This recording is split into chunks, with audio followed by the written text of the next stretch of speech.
Larbe fa 20 ny volana May 2024 miarabantsika rehetra tokolasy topovavy manaraka trany ny fandarina miaramanonja amin'ity maraina ity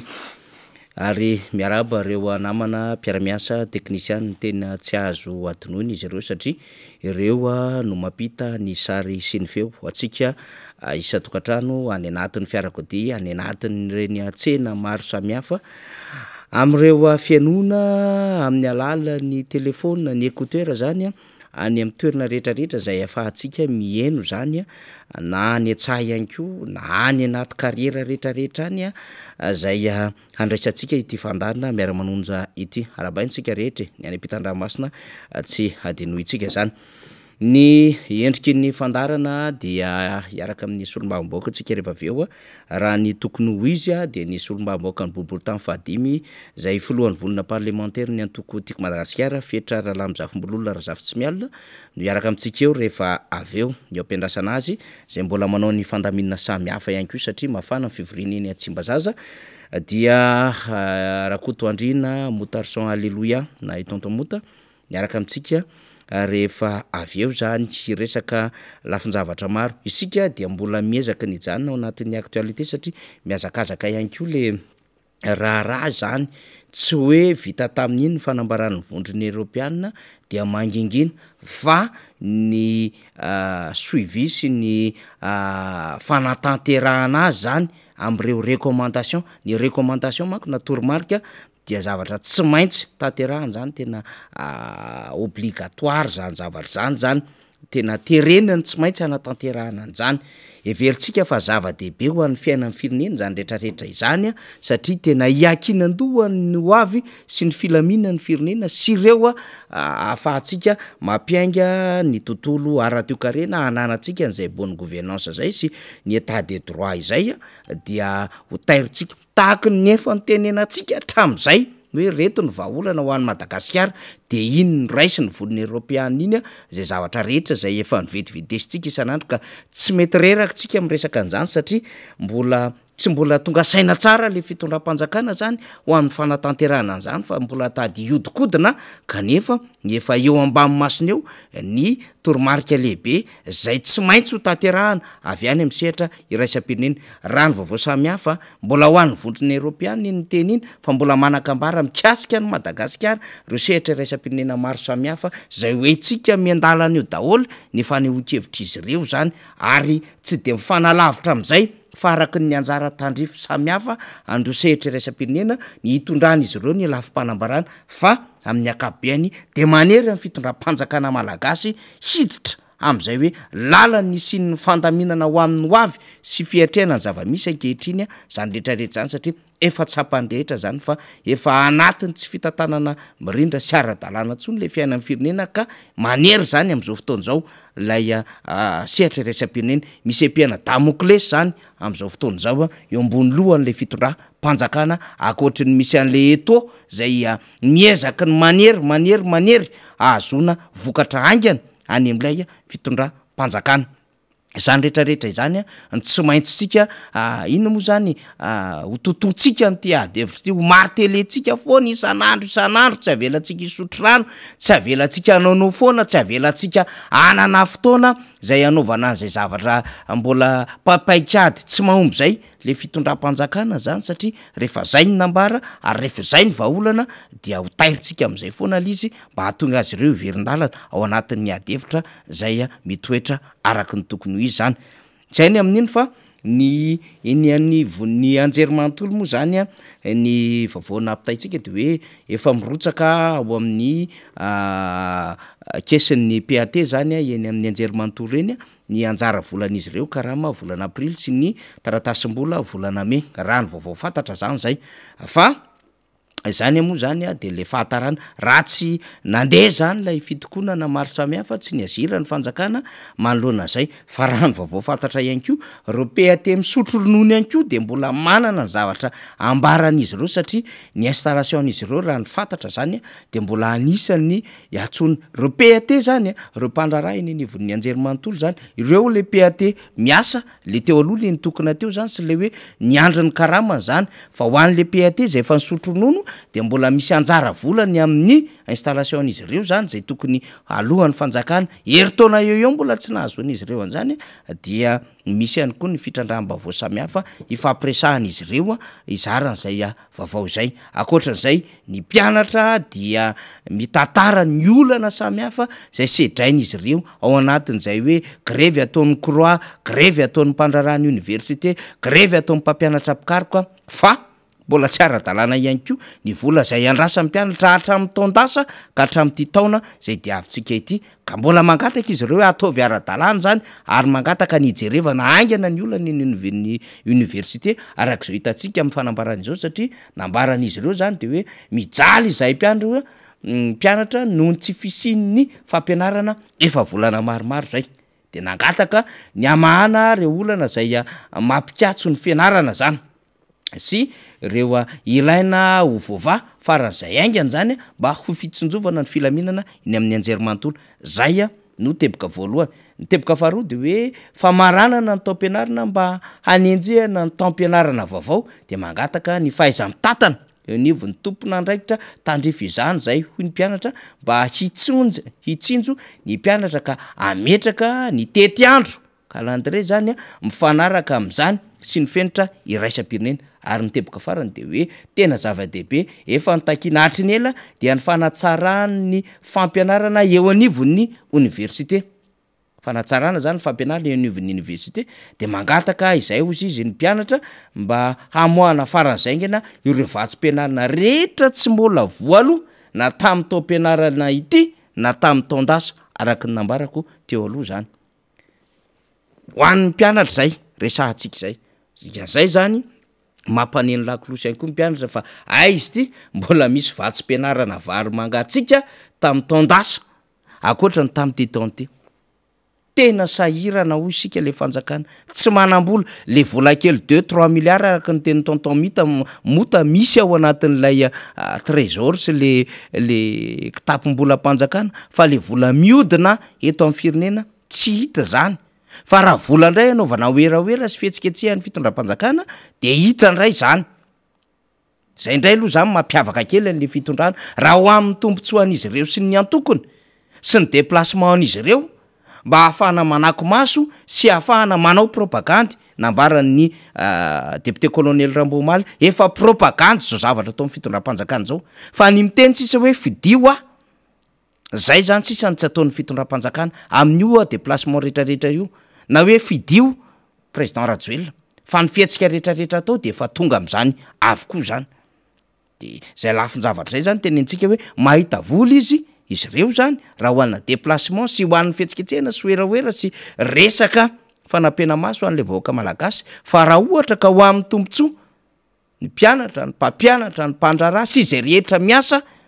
de tsy hitanao hoe makaiza le lela vola zay tokony hositrahany rehetra zay tokony hisitraka an'zany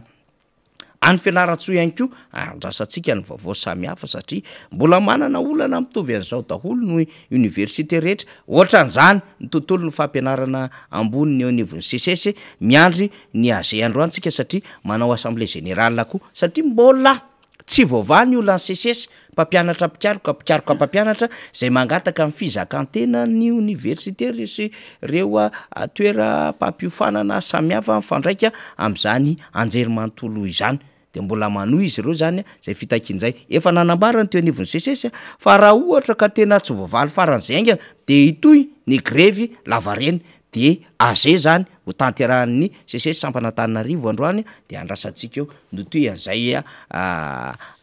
fivorina iombonana fataon'izy ireo zay satria tsy maintsy isy zany fanambarana ao aoriana zany rehetrarehetra izany ny heure complémentaire moa mbola 2018-2019 iny 50% ny voaray fa mbola tsy tonga aty am 2020 2021 2022 zany rehetrarehetra zany manahirana fa vaovao moa zany tsy maintsy tateritsika fa iny anyelanelany entsika de ezaka ny resaka lafin-javatra maro zany satria mivoatra ny raharaha ho an'ny eto Madagasikara efa nyresahako teo ty fandalova mivondriny Europiana ity osika tsy avelantsika mihitsiny raha tsy tateraka tsy akany sy andava nireo cadre juridique rehetrarehetra anambara mivondriny Europiana hoe tsy maintsy atao arenjehana ao anatin'izao session parlementaire zao tsy maintsy apetraka ny succès an'izany refonte totale izany ary tsy maintsy apetraka ny resaka processus démocratique amin'ny alalan'ny liberté d'expression, liberté de presse, ary indrindraindrindra rehefa miresaka an'izay tsika de ny MBS miverina ao anatin'ny canal 7 parabole ny Star Times anisany takitsika ao anatin'izany adevitra rehetrarehetra izany. Ankoatrin'le fahalalan'ny olona rehetra maneho hevitra ka tsy misy zay hoe tombo sy ala ny hoe reto akaikikaiky kokoa ny fitondram-panjakana satria be ny tanàna miara-dia ny fitondram-panjakana. Tompon'andraikitra samy hafa eny anivon'ny commune sy ny distrika sy ny faritra miara-dia ny fitondram-panjakana dia azo atao manome alalana azy fa ato amin'ny ankilany fanoerana manahirana ny fomba faneho'ny hevitra sy ny famorim-bahoaka ataony dia tsy azo ataon'izy ireo ny maneho hevitra dia tsy mety zany zay le hoe tokony alalaka ny rehetra ny fomba fanehoan-kevitra. Ny volony Europiana moa de mazava mihitsy ny azy ny teneniny amin'ny hoe ny fampitovian-jony samy candidat zava-dehibe eny na de amin'ny vola ampiasaina aza eo amin'ny riantoko amin'ny lafo ny fampielezan-kevitra sy ny fiatrena izany fampielezan-kevitra izany zava-dehibe izany ao anatin'izao raharaha izao ka reo anton-javatra rehetrarehetra reo zany atambatsika ao anatin'ity resaka ty hoe tsy maintsy amboarina sy alamina ny fanatsarana ny tontolon'ny lalam-pifidianana ny resaka concertation nationale inclusive zany resantsika zany zay anatin' zany recommandation zany io zany tsy fiangaviana ary io zany tsy communiqué tsotra io fa io tena zavatra tena hoe recommandation tsy maintsy taterahina noir sur blanc vao resaka ao anatin'izany io reto daholo le izy de zay ny antony mahatonga antsika mikapoka marito mikapoka latabatra isan'andro na ho madilo ny sofin'ny fitondram-panjakana tsy maintsy atao io satria mifampiankin-doha amin'io no avy ny firenena am'ireo famatsim-bola samihafa am'ireo zavatra maro samihafa le non dit politique ao ambadiko zao ihany ko miresaka corruption tsika miresaka grand dossier tsika miresaka zavatra maro be tsika de mifampiankin-doha fa misy non dit politique ao ambadiko tony fanazavana recommandation tourmarque navoaka ny vondrona Europiana na sehatra iraisam-pirenena ohatrany tony satria misy consultation mandeha any ambadika any zay zany tsara ho fatatsika zany ary misy ihany ko ny fandraisana tourmarque samihafa ny amin'ny reto satria le vondrona Europiana sy ireo ratsany samihafa zay avy amin'ny communauté dia mijery ny resaka fampanjakana zany fanjakana tandalana zany na état de droit sy ny bonne gouvernance dikan'izay mbola ao anatin' zany resantsika zany reto aloha no voaka pahy be maso fa aty ambadika misy asa maro be zay ataon'izy ireo de hitatsika ovahatsika resantsika miandalana zany arakaraka ny opportunité sy ahafahana miresaka izany satria itsika raha teo koa tsy voatery hoe ameny ny information mety manana niveau d'information par rapport am'izay ny fanjakana fa tsy maintsy tandrematsika tsara mamoaka azy mba hahafahantsika mametraka ny adevitra zay kitombonany tsara satria itsika io dia misere mihitsiny am'lay fanjakana zay mangala dia am'izao fotoana zao ary mitady anao kilalao maloto eo amin'ny fomba fanaovana politika sy hitondrana mivoaka malagasy ka sady mametraka tsika zany amin'ny hoe tsy avelantsika higane d'avance na terrain mihitsiny ity fitondram-panjakana ity na azo tombo mimeloha amin'ny terrain mba tsy hahafahan'izy ireo manao an'izay dola makota izay zay zany zava-dehibe mihitsiny zay aloha marteletsika lizy eto akaiky eto tonton mota tsy maintsy nanao an'izay fampidiran'izay tonton mota mba tsy sin'lay mangala-pina na mangala-dia any ambadiky ny adevitra rehetrarehetrany miarabanao miraba mifaniry dia ombako manana miaraka aminy ny fiarabana rehetra nataony ho an'ireo mpisehatra any ambadika any mpanao tsy lazaina ozy ny fitenenana ato amin'ny MBS ireo vahoaka malagasy manerana ny nosy sy any ampitan-dranomasina ary dia mirahara ny sosiny tsara ho atsika menakavy miatrika izao fandaharana izao ankehitriny ka dia iroso am'izay lo hevitra zay zany tsika hoe ny Union Européenne sy Madagasikara ry faniry iny izy iny tam'zoma zay manko le tenentsika hoe mbola tsy dila ny herinandro ny actualité resahantsika foana fa mbola manam-baovao foana tsika de zay le andraikitsika sady manam-baovao tsika no mizara vaovao no mitondra fanadiadiana sy fandalinana tonton mota eny ara faniry za tena lazaiko amin'ny faniry aloha fa ohatrany sanganena tamin'ny filazana nataon'ny Union Européenne rehefa tatia-pamaranana an'le mission izy ary de anazava hoe inona ny antony mahasanganena ny zavatra ho teneniko aloha dia fanarahako a ny zavatra mitranga teo amin'ny firenena, teo amin'ny fihetsika ny Union Européenne sy teo amin'ny fihetsika ny fitondram-panjakana malagasy de tonga angamba de ho atomoko am'izao hoe faly a nahita n'iny zavatra tany Soavinandriana iny fa tonga de nibanandry zareo a ny antoko timma raha hoe saika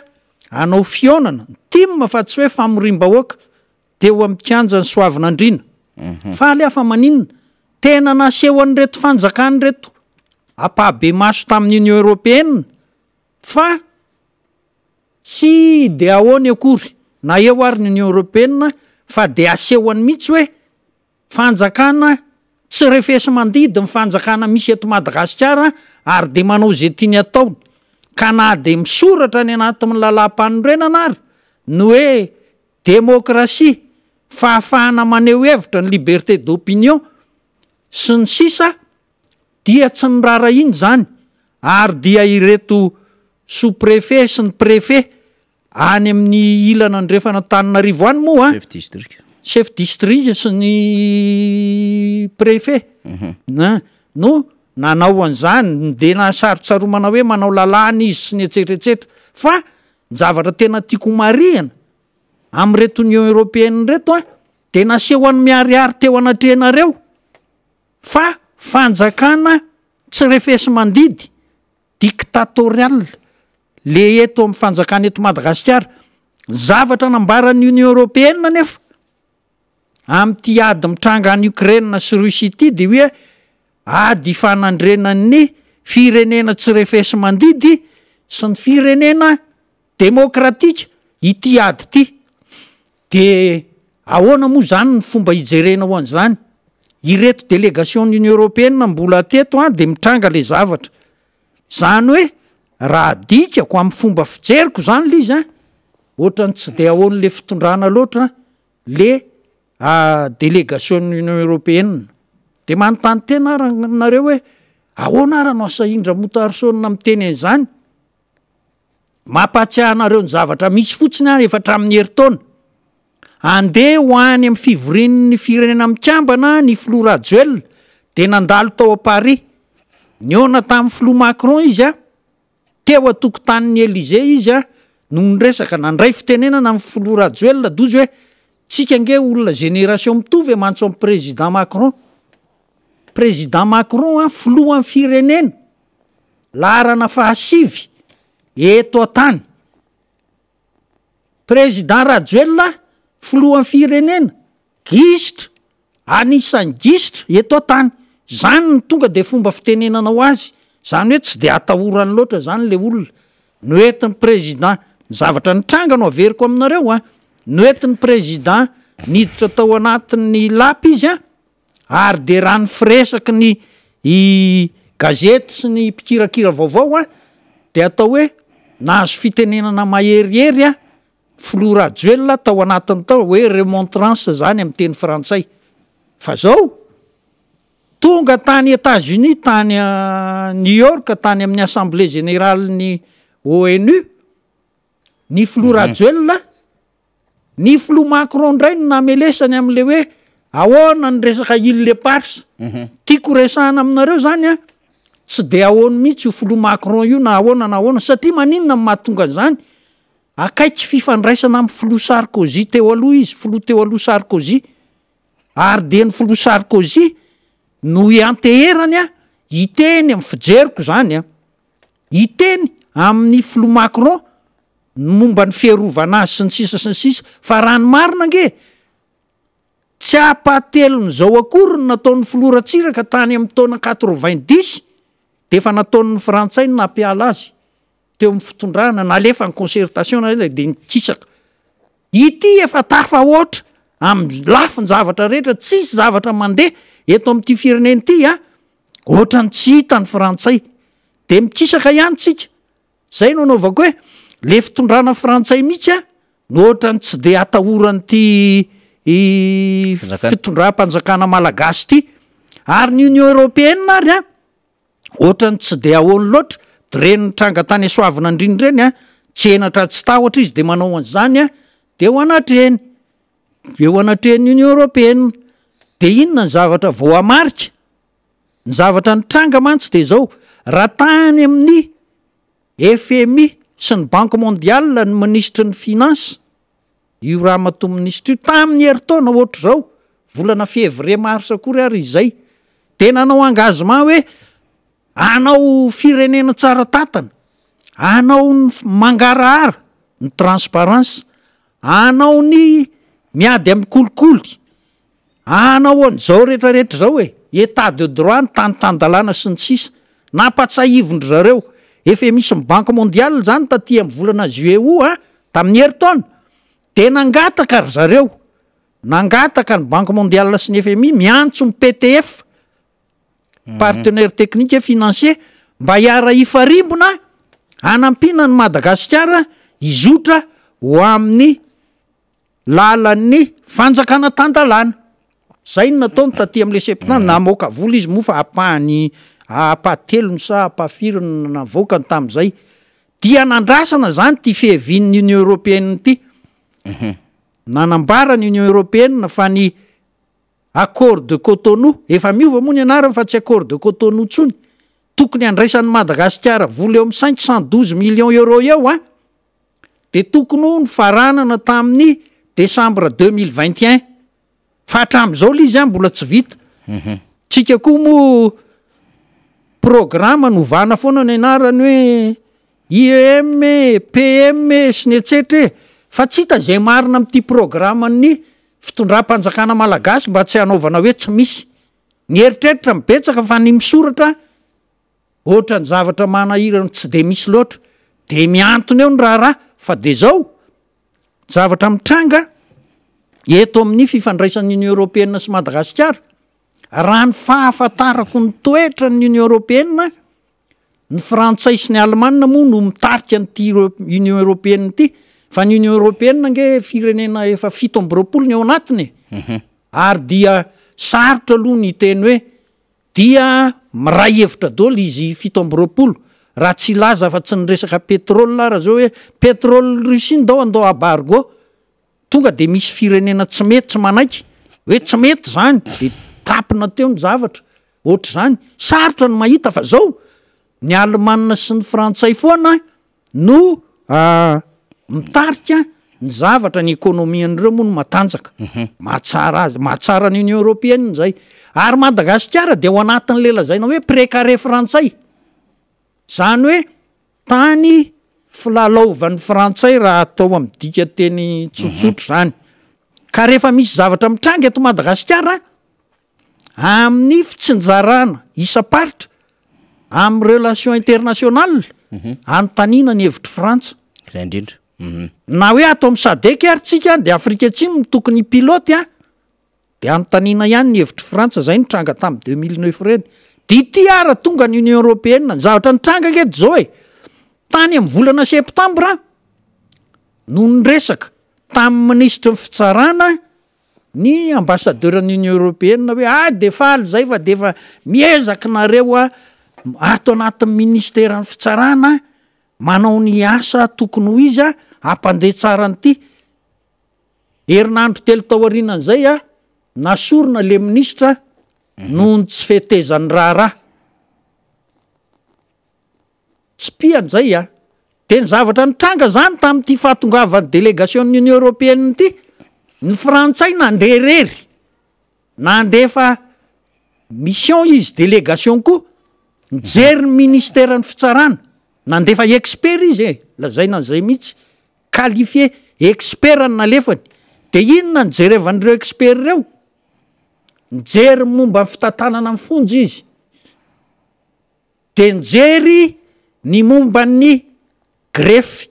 zany hoe ny ao amin'ny secrétariat ny fitsarana fa tsy nijery an'le tena bolonga be hoe ny cour correctionnel ny cour criminel cour de compte ny cour d'appel sy ny sisa hoe nijery zay tokony hanaovana ny mahatena misy fiatraikany eo amin'ny fitantanana ny firenena malagasy ireny zavatra ireny mba hatongavana am'le état de droit nge zany ange anisan'ny fitaovana iray a ny fitsarana ato amin'ny ananganana ny état de droit zay ny nataon'ny frantsay nandefa expert izy nijeriny grefy a sy ny resaka fitantanana ny fonja de gaga ianao mijery an'izany hoe fa zany ve ny tena important fahazahoany reto an'le izy ve de zao hoe zany ny maika amin'ny malagasy fa tsy le hoe fitsarana mba mandeha amin'ny marina tsy miteny aho hoe rariny a mandeha amin'ny marina tsy zay ve ny mamaika amin'ny malagasy fa zany hoe fitantanana ny fonja nge matotsy zarizary a baiko azy daholo ny zavatra ny olona rehetra ao anatin'ny fitondram-panjakana avoa ihany tokony higadra avoa ihany de lasa tsy mandeha am'izay loaniny ary na ny grefy aty amin'ny anary a le intervention isan-karazany a mahatonga an'le grefy de tonga taty arina tapabolana orinan'izay a reto délégation'ny union européenne zany rehetrarehetra zany de efa nampiseho amintsika hoe tsy de nyrindra araky ny tokony ho izy a ireto a asa nataony reto union européenne frantsay nandeha rery amin'ny maha frantsazy izy a ary ny tao anatin'le délégation'ny union européenne olona vany Europa moa zany mazava loatra fa de niona tamin'ny fitondram-panjakana malagasy a de nyresaka ny fifidianana 2018 izy a ohatrany hoe tsy ao tsara le fifidianana tamin'ny 2018 ny mpanara-maso ny fifidianana tamin'ny 2018 moa zany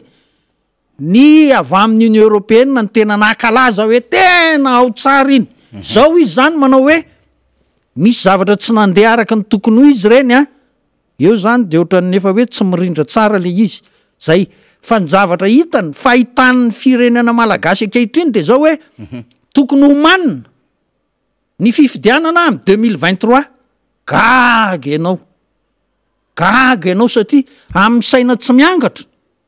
tena amin'ny saina tsy miangatra raha ny firafitry ny fanjakana état de droit zany mialatsiny afa mamaritra n'zany état de droit zany ange ny lalam-panorenany eo amasonareo union européenne no efa mampiseho ty fitondrany ty fa fanjakana tsy tandalana fanjakana manao manapatra fahefana ary ny constitution ara moa a de efa no hitsakitsahana ombieny tamin'ny fomba maro samihafa fa tsy natahotra an'izany a eo anatrehan'ny union européenne ty fanjakana malagasy ty satria zao ary a de nasehoany miariary mihitsy zany de inona ara ny mahatonga nyty fanjakana malagasy ty anao an'izany de aza adiny fa tamin'ny filoham-pirenena tamin'ny filoha Andry Rajoelina nanao fianianana teo Mahamasina tonga teo filoha Sarkozy président frantsay teo aloha ary président Macron mantsy a am'le mandany tapitra tamin'ny volana Mai teo a voalondohan'ny volana Mai ty de tena tao ambany atao hoe namana akaiky an'i Sarkozy satria mieritreritra ny hoe ahoana ny alany azy a de voatery tsy maintsy mihevitra hoe izy avy ny afaka noana de tsy maintsy niaraka tamin'ny zay Sarkozy lany izy io mety anao ngamitsika hoe de efa lany izy zany zao ka memaivana ny tsindry avy any amin'ny filoha teo aloha Sarkozy a hoentin'ny filoha Macron tsy de marina loatra fa mbola isy fifidianana député frantsay sy ny sénateur législative ka zao mbola ao ambany ao ambany influence zany ny tenenana azy any nga Sarkozy any nga Macron fa raha ohatra izy tsy eo tsony a de iovy Madagasikara ka ny zavatra tena mitranga de zao raha ny zavatra ambara nga Macron notion de valeur aseho ananany frantsay ambony be tovy am'le ananantsika fahiny ihany manao ny marina manao ny tsara manao ny zavatra tsy akinafinafina ho tombontsoany daolobe a sy ny tsisa zany ange ny valeur frantsay dradradrandray ny filoham-pirenena frantsay manerana ny Europa manera-tany de eto amin'ny Rajoelina mifanohatra am'zany rehetrarehetra zany ny fitiavan-tena ny fitiavam-bola ny tsy fanaran-dalàna zany no mitranga de fa maninona arany tsy teneniny ty satria misy manindry azy ao ambadika ao a mba tsy hanaovana an'izany eto Madagasikara ary na ny Union Européenne raha nandefa délégationna tsy maintsy nahazo recommandation de nandeha manokana meloa ny frantsay fa tsy mipetraka araky ny tokony ho izy a niaraka tamin'reto fa raha ireo rehetrarehetra ireo ny frantsay niaraka tamin'ireny délégation reny nanindro hoe ataovy concertation nationale de milaza aminareo a fa tsy ohatran'ireny ny firesaka n'ity concertation nationale ity jahatra mitranga ngeto zao hoe tsika heveridrareo ngamba isika fa hoe ny anongana ny rajoelona ny tena mamaika ny olona rehetra de mihevitra hoe oko Madagasikara tsy korotana ntsony ka ngarajoelona any raha tsy diso ny fitadidiko a any amin'ny voalohandohan'ny volana septambra 2023 izy a mametra-pelana satria novambra le fifidianana filoam-pirenena zany hoe raha manao compte à rebours tsika zany hoe miverina manisa miverina azotsika atao mihitsy ny manova constitution ao anatin'ny concertation mihevitra constitution vaovao a de apetraky tsika fidiny zany any amin'ny volana juin juillet 2023 petraky zany atao hoe lany any amin'ny volana ho septambra nge filorajoelona de efa démissionnaire voaka le constitution vaovao a tonga de azo atao hoe miova anao fifidianana président ny république tsika de atao calendrier ohatran'io calendrier efa mivoaka io tsy misy fanonganam-panjakany zany tsy misy forcine zany fa de araky ny tokony izy a mihevitra hoe ay zany tsy mampikorotana amin'ny Madagasikara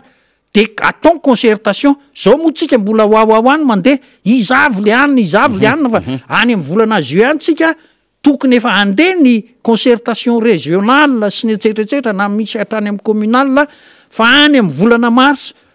avril 2023 tsika manao ny national de tokony ho vita any amin'ny volana juin de valideny zany any amin'ny volana juillet tapitra ny mandany filoham-pirenena ankehitriny a miatra ny constitution vaovao a tokony ho zany ange fomba fijerin'ireo Union Européenne reo fa le hiteny hoe ny CENI no amboarina CENI ange modèle frantsay CENI ange tsy voatery hoe ho marina fa zao ny tena tsy mampety an'le izy le président candidat dizy ny manendry ny akabeaza membre ao anatin'le CENI amin'ny fomba ahoana moa no apety an'le zavatra zany tsy mandeha am'izay loany ange zany fa rehefa miova ny constitution tsy misy président manendry n'izy ary ny tokony eo tsy azoko inona ny idirany hoe solotena am'mpanao gazety eo amin'ny CENI fa maninona ny tsy ny hoe ny observateur des élections mpanara-maso fifidianana no asiana solotena efa misy société civile aloha misehatra amin'ny fifidianana misy observateur misy de zay fa tsy azoko le mpanao gazety tsy de eny fomba fijeriko zay tam'le décret teo aloha iny eny fomba fijeriko zay na ahoana fa bankale mihitsy le izy amin'io modèle na CENI io fa azo tena atao mipetraka ara-dalàna hoe am'ireo acteur politique sy ireo candidat izy ny tena mba tokony ho marina hoe tsy momba n'iza tsy momba n'iza ananany indépendance zay mba tena ho indépendant marina fa ny anarana no indépendant fa ny solotena n'izy avatsy amin'ny assemblée ny assemblée tsy zany rehetrarehetra zany mandeha tsy mipetraka araky ny tokony ho izy ka zao mihevitra tsika fa zao rehefa vita ty législative frantsay ty iena le pression mahazo amin'ny président Macron de miantso amin'ny président Macron tsika mba hijery ty Madagasikara ty fa zao nge ny zavatra noeverin'ny frantsay hatramin'ny fitondrany président Mitterrand di asan'ny président Chirac tokana n'iny anosy be iny ny tena marina nge saika amerina n'le sakay ange ny frantsay anao fourniture ny sakafo ao ala réunion fa lafo be satria mandeha roplanina isan'andro sakafony la réunion ary lafo zany ary fantatry ny frantsay amin'ny fomba fijery comptable de efa hitany hoe lasa lafo be ho atsika ty fa Madagasikara no alao atosika azahoana mamerina an'izany zao izy tsy zany no ataony jereny fotsiny Madagasikara mivy mandeha any amin'ny tsizy mihitsy le fitondram-panjakana ka zao mihevitra tsika fa afaka 2 volana andeha ny législative frantsay rehefa vita zay ray volana ka mois de juin ty zay ay de mba iova amin'ny prime ministre vaovao dia mba hiverina anampy amin'ny Madagasikara ary anenjana anyty fitondram-panjakana zay tsy miraharaha loatra ny union européenne ty fa na ahoana nge na eo ara ny fomba fijery frantsay sy ny union européenne an'le hoe fitondram-panjakana malagasy no misy le teritery samy hafa européanina daholo ireo ka tokony hiverina anenjana araka ny tokony ho izy anyty fitondram-panjakana malagasy ty ny union européenne araka ny fangatahany banque mondiale sy ny FMI de hiverina ingana be ao anatin'ny état de droit isika dia zay ihany mba fomba fijeriko zay fa tsy rehefa miona amiko indray nareo de hiteny hoe ariny anao tena affirmation gratuite misy miteny zay hoe ary tsy azonao le izy fa c'est mon point de vue lecture entre les lignes zay fomba fiteny an'le izy ny événement mitranga fa rehefa jerenao tsara ny attitude an'ireo olona ireo de ozy ianao hoe misy zavatra hafahafa tokoa zany de zay ny fomba fahitako an'le zavatra hafahafa maninona ny frantsay miresaka momba ny administration pénitentiaire sy ny greffe fa tsy miresaka an'le fitsarana hoe mivilana any amitsy izy manino ny reto union européenne tsy ny reprendre zay sujet zay izy satria manitsaka amin'ny plate bande nataon'ny frantsay fa any am'le CNI izy ny nandeha or le CNI structurellement tsy mandeha am'zay loany fa tonga de lasa misy ohatran'ny hoe hitanareo fitenin'ny mpanao probabilité azy hoe les dés sont pipés rehefa atsipy le dé le kidikely de lasa mipotra foana ny 3 na ny tsy haiko fa tsy mihodina araka ny tokony ho izy ka ohatra zay io CNI io raha avela amin'io fa constitution no atao valideny zany any amin'ny volana juillet any amin'ny volana août président Rajoelina na ahoana mijanona amin'ny voalohan'ny septembre tsy misy fanongoana-panjakana zany fa de mirindra araka ny tokony ho izy zavatra rehetra ravana ny CNI ny assemblée sy ny sénat mo mazava ho azy fa nisy calendrier men'ny union européenne aloha zany eo anatin'le session ty ka izao nge tsy mijery an'le constitution izy ny problème zay nge manome calendrier izy fa c'est pour réformer le CNI findry lalam-pifidianana ka zay cadre juridique électoral zany ka mandeha alohany tsy tokony handeha alohan'le za ny hevitra angely izy faniry hoe constitution aloha raha ny ingénierie no resahana tsy maintsy ny constitution aloha de avy eo mandeha ho azy mitaritarika daholo mandeha ny loi organique rehetra tonga any amin'ny CNI de réformena arak'izay io de ohatr'zay zay mba fomba fijery ry zareo amin'ny union européenne fa tsy voatery hoe ho alefa am'izao session zao zany fa aleo aloha andeha le concertation fa zavatra lalam-panorenana hitsakitsahana isak'izay mahatsiaro ovy no iainana malagasy zany de article 39 mihitsy nitsahana tamin'ny sabotsy lady teo zay resaka neutralité politique na administration ka zay mihitsy le izy ka zao tena rehefa tapile constitution zany tena tsy tsitsolo le firenena le satria tena tsy ajaina le constitution ka de amaranako an'izay resaka zay zay ry faniry de miantso ny union européenne hoe recadreo kely ny zavatra teneninareo fa raha ny marina tokony ho constitution no base aingana ao anatin'le concertation andinika ny constitution de isorany ianareo am'izay rehetra ataonareo sy raisinareo am'izany fanehoan-kevitra ataonay eto amin'ny fandaharana miara-manonja ny MBS zany misy asana adevitra takonila non dit politique ity ho mifandray daholo any ambadika rehetrarehetra any tontomota ary zay le anovantsika ezaka zany amin'ny mifandarina ho ampahafantarina ny vahoakany amin'ny hoe tsy zavatra mandehandeha ho azy zany amin'ny politika fa matoa zany mametraka resaka kolikoly am'izay ndresahako eto ny volony européenne tsy manao resaka hoe fifidianana ihany na resaka infrastructure ihany satria za moa tena andaniny ny union européenne vola ary anisan'ny raha miasany am'le banque lehibe zay anisan'ny manodina ny famatsimbola lehibe eto ambony tany banque européenne d'investissement tiako resahanao anatin'izany fa mijery koa izy ny resaka état de droit tony zavatra ataony tony zany de tafiditra ao anatin'le hoe fametrahana fanjakana tandalana fa aty ambadika koa nefany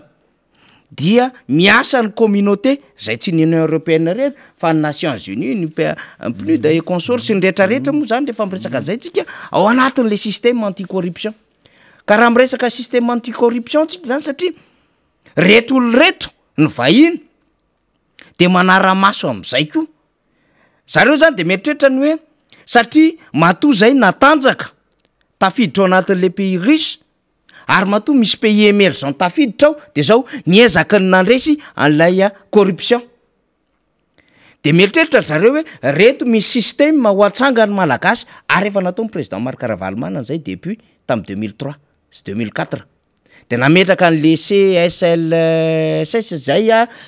de le lutte anticorruption sy lay chaîne pénale le paky iny am'izao fotoana zao fa zao reny zany ta théorina nanomboka nahazo tsika le vokatry lizy nanangana CSI tsika le comité na sauvegarde de l'intégrité sy ka fahadiova-pitatana nametraka tsika am'le resaka Bianco zay namafisina tam'lay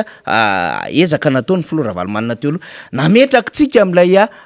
chaîne pénale zay nivadika paka nametraka tsika am'le Samfine efa tamy président Marc Ravalomanana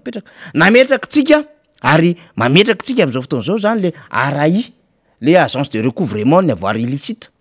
de efa tafapetraka zany iny ny décret an'iny tamy mois de septembre tamin'ny heritaona fa vao tamy volana mai teo vao nommé lay directeur général ny ARAI amin'ny herinandro ambony zany hoe le izy efa tamy volana septembre le fakatoavana teo anivon'ny conseil des ministres mivoaka ny am'le hoe apetraka le rafitra misahana ny famerenana ao amiko tapim-bola mpanjakana reo fananana maloto azo avy amin'ny kolokolo zay manko le agence de recouvrement ny avoir illicite zany famerenana ao anatin'ny tapim-bola mpanjakana reo fananana maloto azo avy amin'ny kolokolo io zany tena asa fa ty amin'ny mois de mai vao mipetraka vao voatendry lay tale général ny ARAI agence de recouvrement ny avoir illicite zany ka nytiako antaninanao tonton Mota satria ny Samfine namoaka fanambarana tamy rapport annuel en 2021 fa 1800 milliards d'ariary teo eo no vola maloto zany tratra ny Samfine de ndaso aloha rehefa niezaka anjery tsika satria rapport annuel 2021 fa tsy mbola 2022 fa tamy 2018 114 milliards d'ariary nambara zany fa vola maloto tamy 2019 579 milliards d'ariary 2020 578 milliards d'ariary fa 2021 de 1800 milliards d'ariary zany hoe niakatra be le taty amy 2021 de fantanina peraka de zao misy dikany daholo ve zany tao anatin'ny rapport annuel ny Cour des comptes amy gestion Covid-19 ohatra satria be da be ny zavatra tsy milamina tamin'iny tam'ireo vola zay nomeny fitondram-panjakana misy dikany daholo ve zany raha ohatra ka iainatsika zao grève etsero zao fa tsisy vola ny fitondram-panjakana misy vola daholo misy dikany daholo ve zany par rapport ny tsy fahafahatsika amikojakoja ny lalana satria tsy hita ny vola fer misy dikany daholo ve zany mifampitehany jerama mifampitehany rehetrarehetra azo apetraka ny fanontaniana ny resahan'ny Samfine de hoe ny volamena ny lola arana tam'zany eny fomba fiteny zany hoe volamena ny lola arana ao anatin'izay vola maloto zay fa natina na tsy tiana ao anatin'izany adevitra any de azotsika petraka ihany ko le fitaterana ny vola vahiny makany ivelany sy osoka am'ireo etrana fahadotsiranana fa niendriky ny fitantanana akabeany satria dray ny système anticorruption resahana reo mitambatra ny système anticorruption zay le sac ao anaty sac système anticorruption reo vomera rehetrarehetra reo mitambatra zany miasa zany fa itsika miezaky mandeha am'lay actualité an-javatra misy le hitatsika hoe be da be lay mauvaise gouvernance sy lay mal géré zany am'lay fitantanan-javatra eto Madagasikara de apetratsika ny adevitra tonton Mota reo zany ny zava-misy tena firenena andraka ny kolokolotsika fa mitsimbola vola maloto vola tsy tafaveriny eto amitsika ny rapatriement na devise ary mampalahelo anatin'le izy de mandeha indray koa ny adevitra Dubai indray ny resahana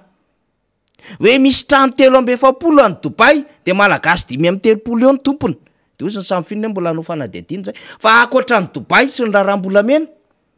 a Europe amina Europe nge surtout amin'ny frantsay mitrano jalajala nge misy malagasy maro be koa tompony ary misy manao anty offshore ty ny sasa moa légitimeny mihitsy le offshore am'le hetriny manararoatra n'le tsy fahatakara malagasy sasany ve hoe ino ny ty offshore resahany ty resaka fitantanana zany resahantsika zany tonton Mota fa andao ary andeha ao anatin'ny ty resaka kolikoly am'izay tsika satria io adevitra io de mifandray daholy am'izao adevitra zay resahany volony Europeana resahanao frantsay sy ny sisa mariny zany faniry zavatra tokoa mantsy hoe ao anatin'le état de droit fanjakana tsara tantana manaraka ny lalàna ny zavatra mitranga ngedy zao hoe lalàna efa nisy taloha daholo zany samy fininy zany ny aray angamba mbola tsy teo fa no avaozony natao mizazoro zany le izy dia fitaovana azona miady amin'ny kolikoly sy ny alatra isan-karazany ny zavatra mitranga fa ny de mahagaga kely eto anatrehan'le zavatra mitranga tsy de natao loatra zany ohatrany tsy de resahana loatra le DGI direction générale ny impôt ohatrany tsy de resahana loatra zay kanefa ny akabeazan'le heliko tena ao anatin'io zavatra io satria maninona ohatra apetraka fotsiny fomba fijeriko reto trano mijalajala eto Antananarivo reto angeka euro ny metre carré ametrana ny ofan'ireo en euro deritrereto am'izany ny etra tokony ho azony matory mbola mitombo tsy mandeha araky ny izy fijeriko azy ny etra mandeha zay foana mola izy ary matoa nge hoe tsy tratra ny sorabola everina fa hiditra ao amin'ny budget kitapom-bola mpanjakana de mazava be fa any amin'ny fampidiram-bola ny DGI no anisany tsy ampy ao anatin'izany de tsy voaresaka ao anatin'le izy ao anatin'le système izy fa tokony ho ao mihitsy izy satria ny tsy fandoavana an'le etra araky ny tokony ho izy tena mahaborona n'ity fanjakany ty mety misy angamba mihevitra hoe ko izay mandoa etra nefa tsy misy zavatra atao kory eto am'le firenena mba sosoa ny fiainanay mety fomba fijerin'ny olona sasany zany fa ny tsy fandoavana etra tena baziny de zao eo le samy finina eo le aray eo ny paka ny CSI sy ny etsetretsetra moa zany de fitaovana miara-miasa sahala amin'ny tsika moa eto Madagasikara de tenenina ihany hoe any ambanivohitra any ange rehefa mitoto vary de misy manao farimbona 3 misy 5 arangamby izay raha tsy diso de aingana be le vary de fotsy le vary ka ohatr' zay ty resaka atao amin'ny ady amin'ny kolikoly ty tsy maintsy miara mifarimbona avokoa na ny samy finina na ny aray na ny pak na ny bianco ny CSI moa zany manaraka an'izany rehetrarehetra zany de zay vao ho tonga am'le hoe tena hita tokoa vokatra mivaingana raisina amin'ny ady amin'ny kolikoly fa mahamela nareo hoe ohatrany somary sanganena ihany mahita ny zavatra mitranga eto am'le rafitra mipetraka raha tsy teny afa-tsy ny hoe samy finina ny namaky ny zavatra ny tenenin'le lehibe ny samy finina de hoe miady amin'ny famotsim-bola zavatra nitranga aloha teto amin'ny firenena raha tany amin'ny 2018 nisy député anankiray an'reto IRD reto nitondra vola de nitoanana terihana montana tery ny tomobiliny de nidina ny gendarme sy ny anina ny sava hoe misy vola ao anatin'ny tomobiliny anaovaninona le vola tsisy mahafantatra fa ao anaty tomobile misy lalàna ve manao hoe tsy mahazo mitondra vola ao anaty tomobile ny olona de tsy fantatra fa mifeverako azy aloha tsisy an'izany lalàna zany fa de nisavaina le izy de zay ny lazay ny samy finina tam'izany fotoana zany hoe vola maloto ary de nanotim mara ohatra anao manifestation hoe mandefa vola ataovan'ny strady sy ny esonao sy ny etsetra zao a de lazaina hoe volan'ny terrorisme ka tsy de azoko loatra ny fahamaritana ataony ty samy fininy ty a ny vola maloto fa zao ny volamena ato a lazay ny vola maloto exportation illicite io illégal io exportation illégal io fa ny vola maloto zany ange fahamaritana azy iraisam-pirenena vola azo avy amin'ny drogy vola azo avy amin'ny fivarotan'olona vola azo avy amin'ny kidnapping trafic vola azo amin'ny fivarotana fitaovam-piadina zany ny définition zany ny fahamaritana misy manerana izao tontolo zao fa ny eto amin'ny malagasy a ny volamena ozy tsy zay zany ny itondrany azy moa de izy mamaritra an'le izy de 60% a eny e de hoentina am'zaiko zay ny teneniny de vola maloto reny zany fa zao ny tena fanontaniana ngery faniry de zao hoe izara le mpitory ny samy finina ve samy finina nge manao fotsiny hoe araky ny information anananay a de ty klasena vola maloto fa makaizany toy andre tokony mba hanazava tsara an'izay a nge atale généraly fa ohatra ny mahasanganena ihany le zavatra nge nanao izy zao hoe hatramy 2018 hatramy 2019 2020 sy ny etsetra fa naninona izy ny tsy nitory ary de nandre mifanenjehana fa maninona ny andro taty amy 2020 nisy an'le hoe tratra tary Afrika Atsimo tratra tany Comore tratra tany Seychelles zay nefa le volamena amin'ny prime ministre no milaza fa be de be mihitsy a no mivoaka ary misy mbola manam-pikasana moka 2 tonnes tao anatin'izay ka le samihafa manko le hoe illégal sy illicite zay mihitsy manko le fanontaniana mipetraka zany satria le ny atsika moa zany ao anatin'le hoe fanadiadiana sy le adevitra zay a dikan'izay nge le fanjakana nge zany tsy mahay miasa ao anatin'izay e eo anivo ministera minina le fanjakana satria manary vola le fanjakana raha ny tena izy tsy ampy le recouvrement tsy ampy le balise tsy ampy ihany ko lay ataontsika hoe eny famoronana organisme ve na hoe le organigramme ve sa tsy miasa araky ny tokony ho izy ve zany a le rafitra rehetrarehetra zay rafim-panjakana zany satria raha mijery tsika am'le départ 2018 114 milliards d'ariary any e ny 2018 no lazaina fa vola maloto hoe nivezivezy teto Madagasikara dikan'izay mba azo irena ihany izy fa naninona nanomboka 2018 579 milliards d'ariary taty amy 2021 1800 milliards d'ariary petraka amin'ny fanontaniana am'zany dikan'izay zany resaka gouvernance zany resaka état de non droit zany ao ambadika zany rehetrarehetra zany tontomota ary mbola aztsika resahana mihitsiny zany ny aminy hoe Madagasikara zany a de pays à haut risque na fomba famotsim-bola fampiasam-bola sy ny sisa sy ny sisa satria raha raisina am'izay resaka rehetrarehetra ny resahantsika zay de ozy tsika hoe mora kely amin'ny firenena miady zay manko io zava-misy io ambonin'ny tany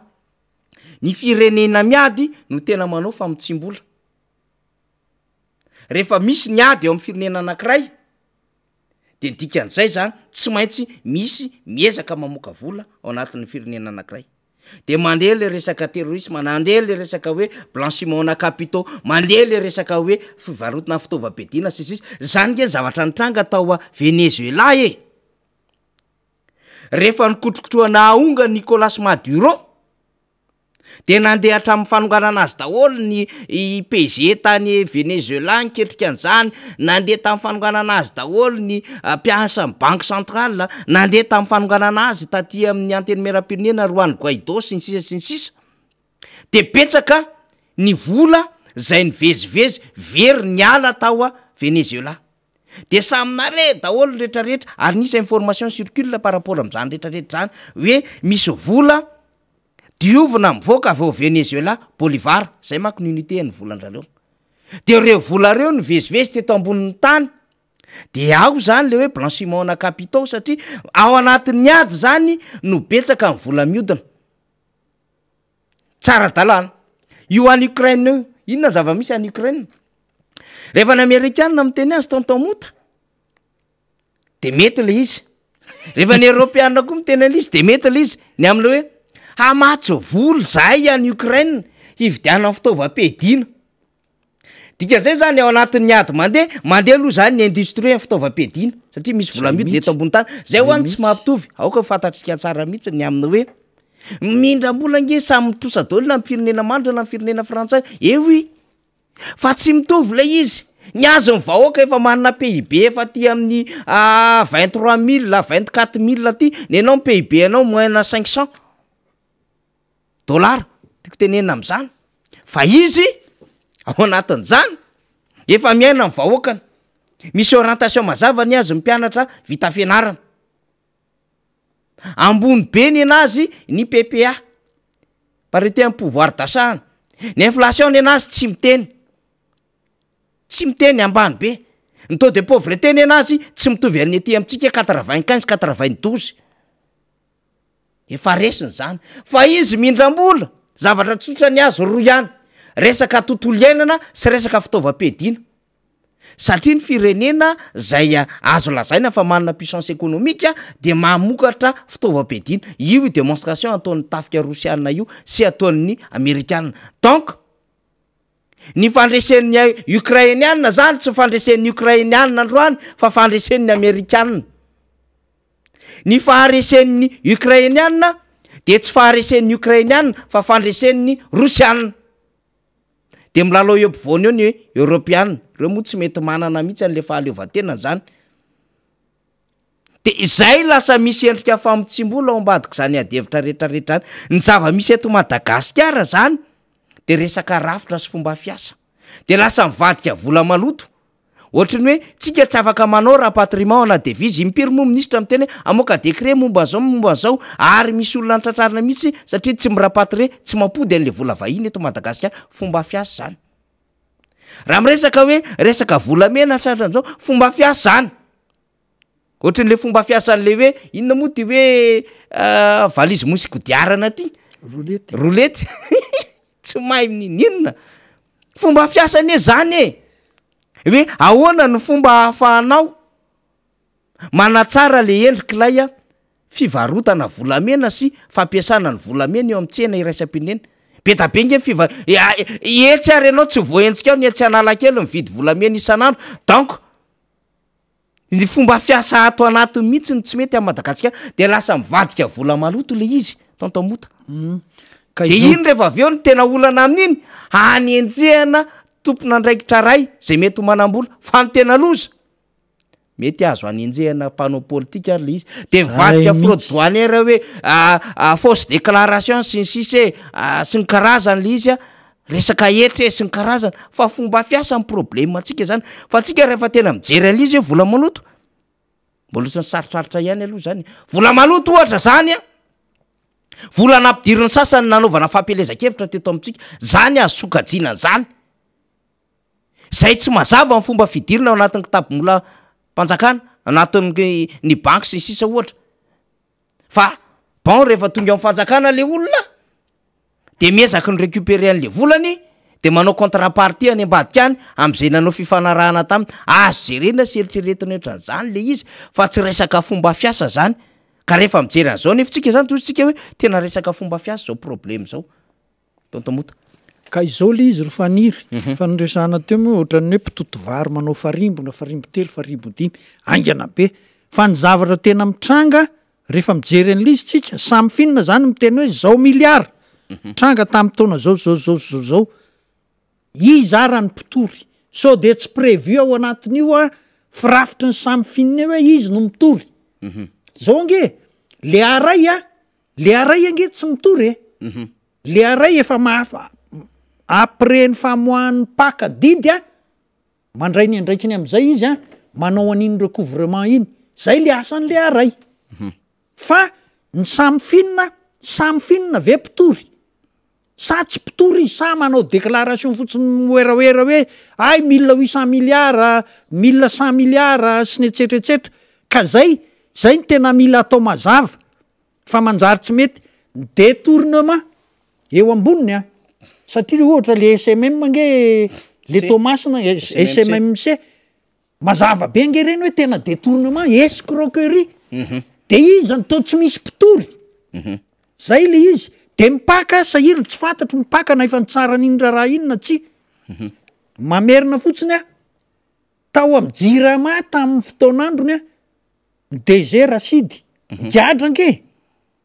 nohony hoe corruption hoe sy ny etsetratsetra fa araka ny fitenin'ny Ramatoafanirisoa 30 millions de dollars nalaina tao amy Jirama 30 millions de dollars raha am'izao vidiny ankehitriny zao zany a any amy 100 milliards mahery ariary a no nalaina tao amy compte-ny Jirama nataoko tany amy compte-ny reto olona any akaikikaikin'ny filoham-pirenena de fa maninona ny tsy mbola mandefy tsaranao amy pakle izy a de tsy déclenché le mécanisme an'le fitoriana maninona miandry ela be zao moa zany mety hoe nandrasana aloha ny aray zao efa mitsangana ny aray fa zao DG no nommé ahoana ndray fomba fanendrena ireo mpiasa rehetrarehetra de raha ny RD daholo no ao aloha de tsisy andeha am'izay laoniny aho a tsy misy mandeha am'izay laoniny eo fa samy hoe ahoana fa samy manao zinanany eto a fa inona moa ty izy teo inona ngiara manana moa ka samy manao zitanana fa tsy mety fa tsy maintsy ny intégrité ary miantso amy madama Saondra Rabenarivo a le BNCSI ijery tsara am'izay a firafitry ny aray zay mba ho tena olona intègre araky ny zavatra teneninareo a no ao anatin'le izy ary ty samy fininy ty de tena olona vonona ny itory mila fahasahina mantsy zay de lazaina azy fa tsy le mizesta fotsiny manao communiqué etseroa no hoe za DG de za mahazo V8 ny etsetra de zay fa ianao no mpitory na manana service ary ianao a service juridique satria ianao signataire-n'izay a tokony ho déclenché naingana ange zany e fa tsy afaka iandryandro fanjakana zao tsy misy vola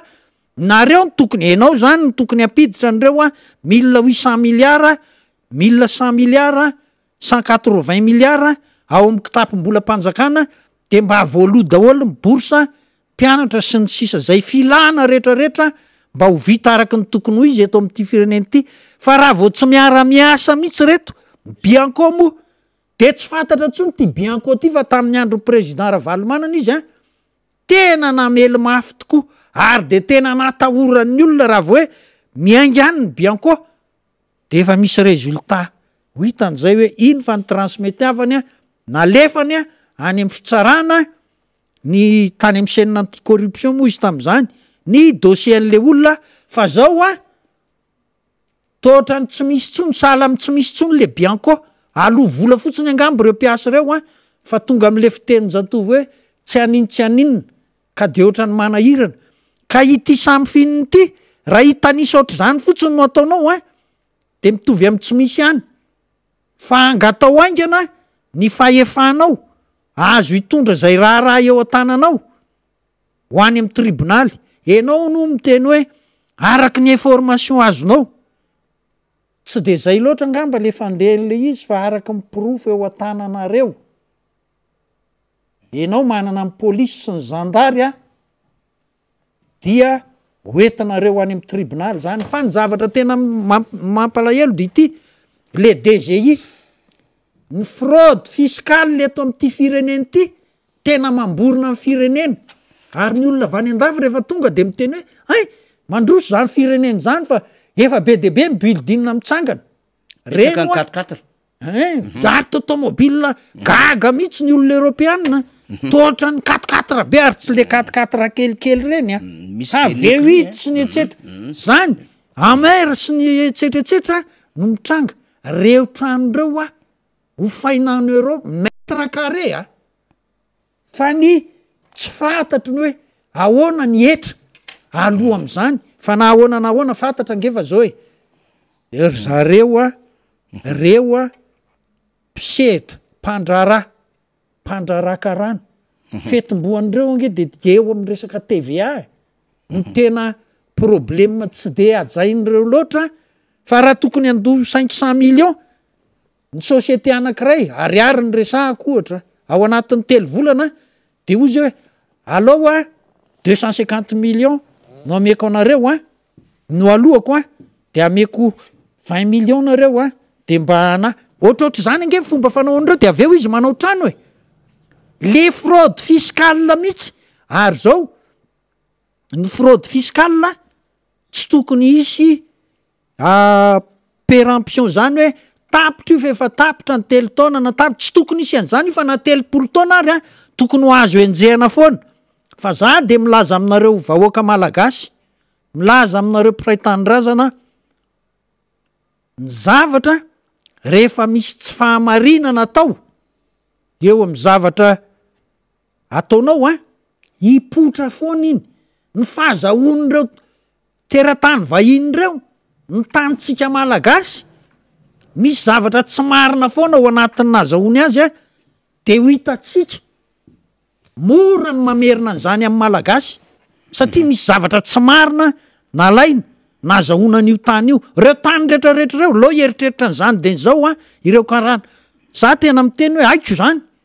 raha mamerina an'izany satria fantatro fa misy zavatra tsy marina natao ao anatin'ny fangalana n'ireny tany reny de ho hita eo fa nahanao révolution na raha vahoaka malagasy satria lasa ny olona ny taniny a de ataony révolution mozy ny fitenenana rehefa zay no amerenana n'le marina fa zao fraude fiscale daholy fa zao ministèren'ny finance tokony andraikitra lehibe fa tsy ny samy finina rery no avelanareo ananiny eo fa mba tokony amoaka ny DGI hoe ty nisy fraude fiscale mitranga TVA ohatr' zao a non recouvré dia apetraky ny DGI a tsy fantatro any amin'ny cour criminel aveo zany fa tsy corruption mantsy zany de ohatrohatr'zay a de tokony mba iva sy ny fanjakana malagasy tsy ny firenena malagasy angeny de tena mahantra zay fa diranovany fa ny mpitondra malagasy ny tsy mahavo de lasa mahantra le firenena de lasa ohatrohatr'zao ny fiainan'ny olona tsy misy ny asa tsy misy ny lalana tsy misy mandeha am'izay laoniny a zavatra rehetra mitranga eto amin'ny firenena ka de lasa mampalahelo tsika vahoaka malagasy eny ary zay mahakasika niny adevitra tsy maintsy nezahantsika ny resaka iny satria misy fomba fiasa be da be tena mikorotana tena tsy milama tsy mirindra eto Madagasikara de mahatonga le hoe verivola be da be tsika ny rapatriement na devise a ny blanchiment na capitaux reo investisseur tsy mety miditra eto amintsika satria le sécurisation le fomba fampiasam-bola tsy azona antoka eto Madagasikara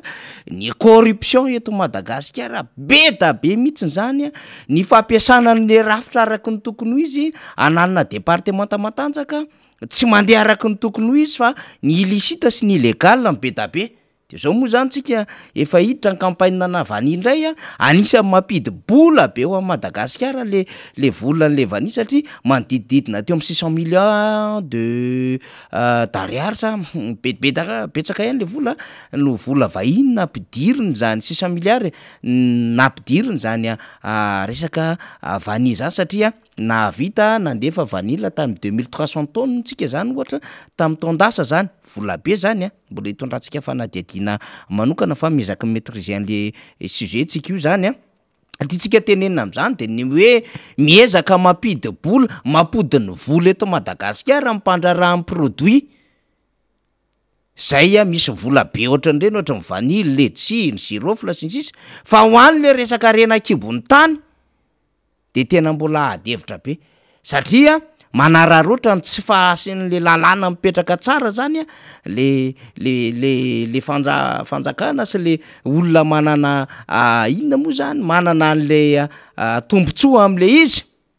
de arakaraky ny maha-illégal sy illicite an'le resaka fanondranana mampitombo le kolikoly sy mahatonga n'le zavatra ho lasa famotsim-bola vola maloto eto amintsika zany de mampalahelo zany satria arena zay tokony hampidi bola amin'ny fanjakana malagasy de tsy vitatsika manao recouvrement de lozika zany raha ohatra ka tsisy vola miparitaka andoavana karama sy ny rehetrarehetra satria déficitaire zany le budget de l'État tsika nie tsy mahatratra an'le tena vola tratrarina amin'ilay loady finance initialy isataona e le 55 milliards de FMG 55 000 milliards de FMG 11 000 milliards d'ariary ao anatin'le kitapom-bolam-panjakana de tsy tratratsika le izy tantamota ahoana nefa tokony atratrarantsika an'izy mandeha tsara ny antsika ny resaka jonandranomasina zany nge zany tena lesoko ty raharaha ty daholo e mandeha ny campagne makamba mandeha ny langosta mandeha ny crabe vivant mandeha zao rehetrarehetra zao tonga eto daholo ny samsino miasa ny am'laza rehetrarehetra any misy midélivrer permis ny délivrer ana resaka agrément ny ministère isataona fa tsy hitanao le izy makaiza le vola am'zany de mbola tsy tafavoaka tsika ny produit efa nyresantsika teo mandeha le produit resana zany ny resaka vanila sy ny sisa zany de mandeha ndray zany le resaka ty amin'ny arena kibony tany misy vola miditra fa tsy miditra normal le izy misy foana carrière era Madagasikara zay andehananao mitrandraka vato de mahareny anao koerandao hoe safire mahareny anao hoe misy beryl misy tourmaline misy jaspe misy an'zao rehetrarehetra zao le substance marobe karaza marobe volamena fa tsy mety tafarina foana le firenena fa mbola mitady vola foana le firenena mbola misy déficit budgétaire be da be mandeha am'izao fotoana zao de dikan'izay tsy fahaiza mitatana le izy de rehefa mandeha le tsy fahaiza mitatana de mivadika corruption le izy de zay le tenentsika hoe mahasamihafa n'le fanjakana talosiny ankehitriny le vola zany zao fihinana mpandraraha vitsivitsy eo ambony ao miaraka amina vahiny sy teratany vahiny sy teratany malagasy de ry zareo any milalao an'izay tiany lalaovany azy satria efa voafehany daholy ny système rehetra eto Madagasikara sy ireo secteur stratégique rehetrarehetra eto Madagasikara de tsy miparitaka tsony le vola zay mahasamihafa ny fanjakana teo aloha sy ny fanjakana am'izao fotoana zao tamin'ny génération zay ny ainanay raisiko ohatra am'izany tontomota ny teo aloha raha ohatra ka misy milahatra de manambola le vahoaka fa le zavatra hovidiana tsy misy zay ke mahatonga le pénurie le zavatra hovidiana tsy misy de voatery milahatra n'olona milahatra vary te hividy vary le olona fa le vary tsy tonga mafy be tam'izany fotoana zany ny fomba ahafahana zany mampidretina ty satria nanosika amin'ny fanokarantsika tato anatiny de zay tsika vao nanomboka tsikelikely nanafatra vary fa am'izao fotoana zao le entana mitobaka fa le vahoaka tsy manambola le vola tsy miparitaka fa fihin'olona vitsivitsy eo ambony eo zay le problème eto de le fanjakana tsy mahavita mandondatabatra eo anaty an'le système rehetrarehetra inona nataon'le fanjakana foanana daholo be da be le organisme rattaché tsy mandany volam-panjakana fotsiny fa asa tokony vita ministère le izy sy ny sisa zay ny fomba fijery ny fanjakana an'le izy kanefa le zavatra tokony ampidibolan'le fanjakana tsy hainy mampidibolany le izy nanentsika le organisme rattaché nataon'ny fanjakana hoe betsaka amin'ny fandanimbola fa le zavatra tokony ampidibola tsy vita amin'ny fanjakana le izy eto nambolo firitaontsika na firitaontsika tsy alany ny pétrole atsika ohatra raha itsika mitrandraka azy na firitaontsika na firitaontsika tsy alany ny volamena zay tokony ainatsika fa tsy haitsika mampiasa an'le rafitra rehetrarehetra zany anatin'le filière orifera le anao re tsisy miasa ara-dalàna de mivadika vola maloto le volam-bolamena amin'ny farany vadika trafic illicite le izy illégal le izy de lasa misy karazana exposition mandeha ny any Dubai hoe reto ny tena karazana tena tranom-bolamena be sy ny sisa de rehefa venona le izy ny lalan'izy de hoe presque avany Madagasikara itsika nefa anisan'le manana an'le tena lalam-bolamena ao anatin'ny carte zao tontolo zao anatin'le ceinture d'or de tsy ho laninao nefa zany ny vato eto aminao be da be tsy ho laninao reo fotsiny de ampivelomanao ny rehetrarehetra zay ale fa zao le izy fihin'le olona le izy ositsika de ny lalàna ampiarina rehetrarehetra eto lalàna ahafahan'le olona mahazo tombo manokana ohatra zany zao tena variana tena gagitsika lasa prix plancher le izy tontomota le resaka 75 000 ariary ny kilo ny vanille verte lasa hoe ferany eo mividy ny farany ambony ahoana zany ka raha ohatra misy mpandraraha afaka mividy mihoatra an'izany satria mivavanareo tamin'ny 2018 ny teny hoe ampitombonareo avy telo eny le izy nefa nazeranareo 150 000 ariary 200 000 ariary nge vidiny vanively talohanareo tonga teo 2018 2017 2019 2019 raha mbola tsaroko 150 000 ariary zao le izy nazeranareo aty amin'ny 75 000 ariary de avy eo nareo mamoaka lalàna avoakeliny ty falazafady alefako any aminao ty de lasa mivadika prix plancher le izy ahoana koa zany zavatra zany e mba tsy rariny zany satria le izy ny antony mahatonga an'izany efa voametrizeny fanjakana tsara amin'ny vidiny anaovana azy amin'izay zany le kilalao eto an-tanàna le prix plancher aty amin'le resaka ppn any amin'le resaka produit na vanille koa mbola hoentina ao anatin'izay ka raha ohatra misy opérateur ary mba mahavidy 100 000 ariary satria am'izao fotoan'izao ambanja no misokatra voalohany de misy miteny ity ny napetraky ny fanjakana ity nefa nen'ny tatsa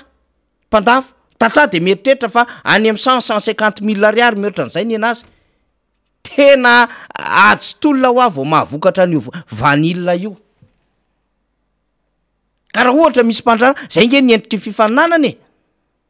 ny prix ambany ny tokony ferana hoe tsy mahazo midina aty amin'ny latsaky ny 75 000 ariary io zay nge ny tenentsika amin'izy nanao fanadihadina zany tsika hoe ny prix ambany tsy tokony ferana satria lasa mamono an'le consommateur le ity prix plancher ty ny mpanambolana votany ty ny mpanambolana votany io satria maîtriseny zany de mividy vanille mora izy zanyko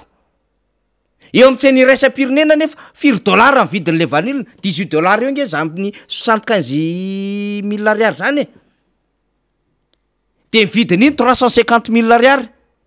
le rehefa préparé le vanille rehefa avy eo mampalahelo le zavatra ka raha ohatra misy mpandrara samy ohatra lavitra an'izay ary de diso ve le mpandrara de diso ve le tatsa tsy afaka mivarotra an'izay zany zao tena manahira zay ao ve le circulaire iny faly alefasa nge vetivety zafady ohatran'izany manahira an'izany zany ny fomba fitantanany eto an-tanàna tsy mahamme tombony an'le consommateur an'le mpanjifa tsy mahamme tombony an'le mpamokatra fa mahamme tombony an'le mpandrara vitsivitsy tena grave le izy io izy io circulaire ministériel jerevo tsara ty daten'ny 12 mai 2022 objet ozy izy prix plancher de la vanille vente de Madagascar ozy izy verte de Madagascar ministère de l'industrialisation commerce de la consommation de makany ny département ministériel le prix plancher pour la vanille verte de Madagascar ozy izy au titre de la campagne 2022-2023 est fixé à 75 000 ariary FMG. 75 000 ariary MCA par kilo. Zany hoe 375 000 francs. Tena hafahafa. Nareo ve rangany de miteny hoe ampiakarina avy telo eny le izy. De efa tratranareo am'izay le tatsata amin'ny heritaona. De zao am'izay fehezina am'izay prix plancher tsy mahazo mihoatra an'io vidiny farany ambony. Mais non, farany ambony sa ambany. Io ka, io plancher io. Famerana vidiny farany ambony io. Ohatran'izay nge le vidiny entana eto amintsika. Menaka 8300 mametraka zareo prix plancher amin'io 9600 avy aingana tonga de lasa niakatra korotana nge le tseny. Zay le tena manahirana amin'ty raharaha ty tonton Mota. De tsy afaka tsony le olona zany, le tatsa zany. Satria mbola misy miadevitra any ambany zany, miziriziry ny tatsa, atao voatran'izao ranga vidin'le vanille ty aminay, nga afaka mandeha an'io izy mipandra, tsy vidy zay. Ozy ny vazaha manko ny fomba fiteneny reny ihany, zay mpanambola de vazaha. Ny dembal. Ozy ny dembal, hitanareo ty ny circulaire navoaka amin'ny fitondram-panjakana 75 000 ariary ty le izy. Tsy possible io.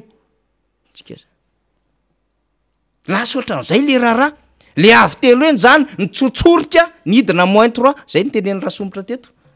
Tsy plus tsy x3 le izy fa -3 300%. Vanille avidinao aty amin'ny 1 million ve vanille verte nomenjera ty am 375 000 francs miena 275% mihitsy nge zany menjera ty ambany mihitsy nge zany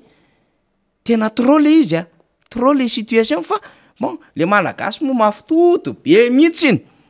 de lalovina ankilalao teny de zay ataon'le fitondram-panjakana mety daholo tantamota satria izy moa no mitondra fa rehefa mieritreritra n'zany teny faniry zany a de vo mia malahelo ny fireneko fa ny fireneko a de nividy fitaovam-piadina izy basy autoblindesiny sisa fa tsy nisy mba sambo anankiray nalefa ny aro sisi-dranomasina malagasy de lasa sekrenina ny tsy manana asa nefa ny asa tao tokony ho be debe a iaro ny ranomasina malagasy amin'ny resaka jonon-dranomasina fa mivola miditra amin'ny jonon-dranomasina io tena enjana be ara noho ny vatosoa fa de nefa tsy omena ny fitaovana ireto a tafika malagasy erovana an'le fari-dranomasina malagasy zay ny mampalahelo am'le izy lasa mandeha am tsy faleny zany le fitantanana an'le firenena malagasy miresaka an'izany faniry hoe momba vanila momba fambolena momba vatososiny tsika nefa mahantra nefa ny resorsa rehetrarehetra eto amitsika mahavokatra ny tanyntsika mahafaka anjonona tsara ny ranomasitsika mamelangozota crevety kraby sy ny sisa de manahirany vo mia mahatezitra le izy mieritreritrany hoe fa ina de retololo reto anke zany de tena mampalahelo e fa de zao ny tsy fahamarinana ny be debe mitranga eto am'ty fireneny ity mahatonga atsika antra tahaka izao zay aloha de ambara am'reto vahoaka malagasy reto ary de zao tokony eritreritra tsika fa tsy rehefa tonga any ananina ndray le ay filomam-bahoaka nefa ny zavatra atao a mampahantra ny vahoaka zao mantsy izy ny teny hoe am'zao kosa de ijeriny vahoaka am'zay ty fitondrany ty nandritry ny telo taona sy tapany izy zany zay a tsy nanao an'izay loatra de zao izy manambara fa tena amely mafy mihitsy a ijeren'le izy rehefa jerena nefa le izy a tsy de mifandraika am'izay asa zay sorabola ivoaka eo amin'ny loi de finance rectificatif eo ndray a amin'ny sorabola hitranga ny amin'ny fampianarana zany ange de vola very ange ty fampianarana ty ny ankizy tokony ampitombo fahaizana tombo valeur ajoute an'le ankizy oa rehefa zany de nefa izy tsy mianatra foana kinara izy very fotoana izy very tanteraka manjavozavo no aviny sy ny sisa tsy manakolazaina ntsony izy de lasa zavatra rehetra secteur rehetrarehetra eto amin'ny firenena zany lasa mampamofo daholo ny zavatra mitranga aminy a fa tena tsisy mandeha araka ny tokony ho izy mitafika zany moa zany a tena any amin'ny fitaovana tsy de ilaina loatra no iazaka zana fitaovam-piadina zao ny zavatra nitranga nanafatra bulldozer sy traxa sy ny etsetra tonga tany Tomasina tonga amin'ny président Rajoelina zao amely mafy tsika amin'ny fanaovana lahy zao le izy tsy sitako tsy sity reto fitaovana rehetrarehetra nafarana tovy am'le hoe nanafatra 4x4 tamin'ny covid ho atao fitaterana marary a tsy hitatra amin'ny 4x4 ara rehefa am'izao fotoana zao a fanakaiza nefa to efa nalohan'ny fanjakana vola le izy a de aveo le izy tsy hitany naleny de aniza zany naverina ve ny vola sa ahoana sa mbola tsy nalo vola le susety aloha ny fantatro a de mbola mipetraka any ananina any le susety tsy nasa akory ny resaka am'le usine mpanao azy hoe aloha negosiena ny famerenana an'ity na aminona iantoka zao ary a satria reto a mbola tsy nisy ny kitihana fa de apetraka fotsiny eo mpitory a to tsy nisy akory hoe olona nitory le ministra azo toriana nge ministra noho ny fitantanana tsy mety noho ny fanapara-pahefany fa to mipetraka fotsiny ny paky moa zany tsy afaka sady mpitory ny tsara ka zay le izy hoe samy finina ahoana reny zavatra reny volany ahoana ny bianco tsy fantatra miverina any am'izay resaka zay zany ry faniry a ny bianco maninona ny tsy mandray andraikitra an'le izy de mametraka an'le dossier any amin'ny paka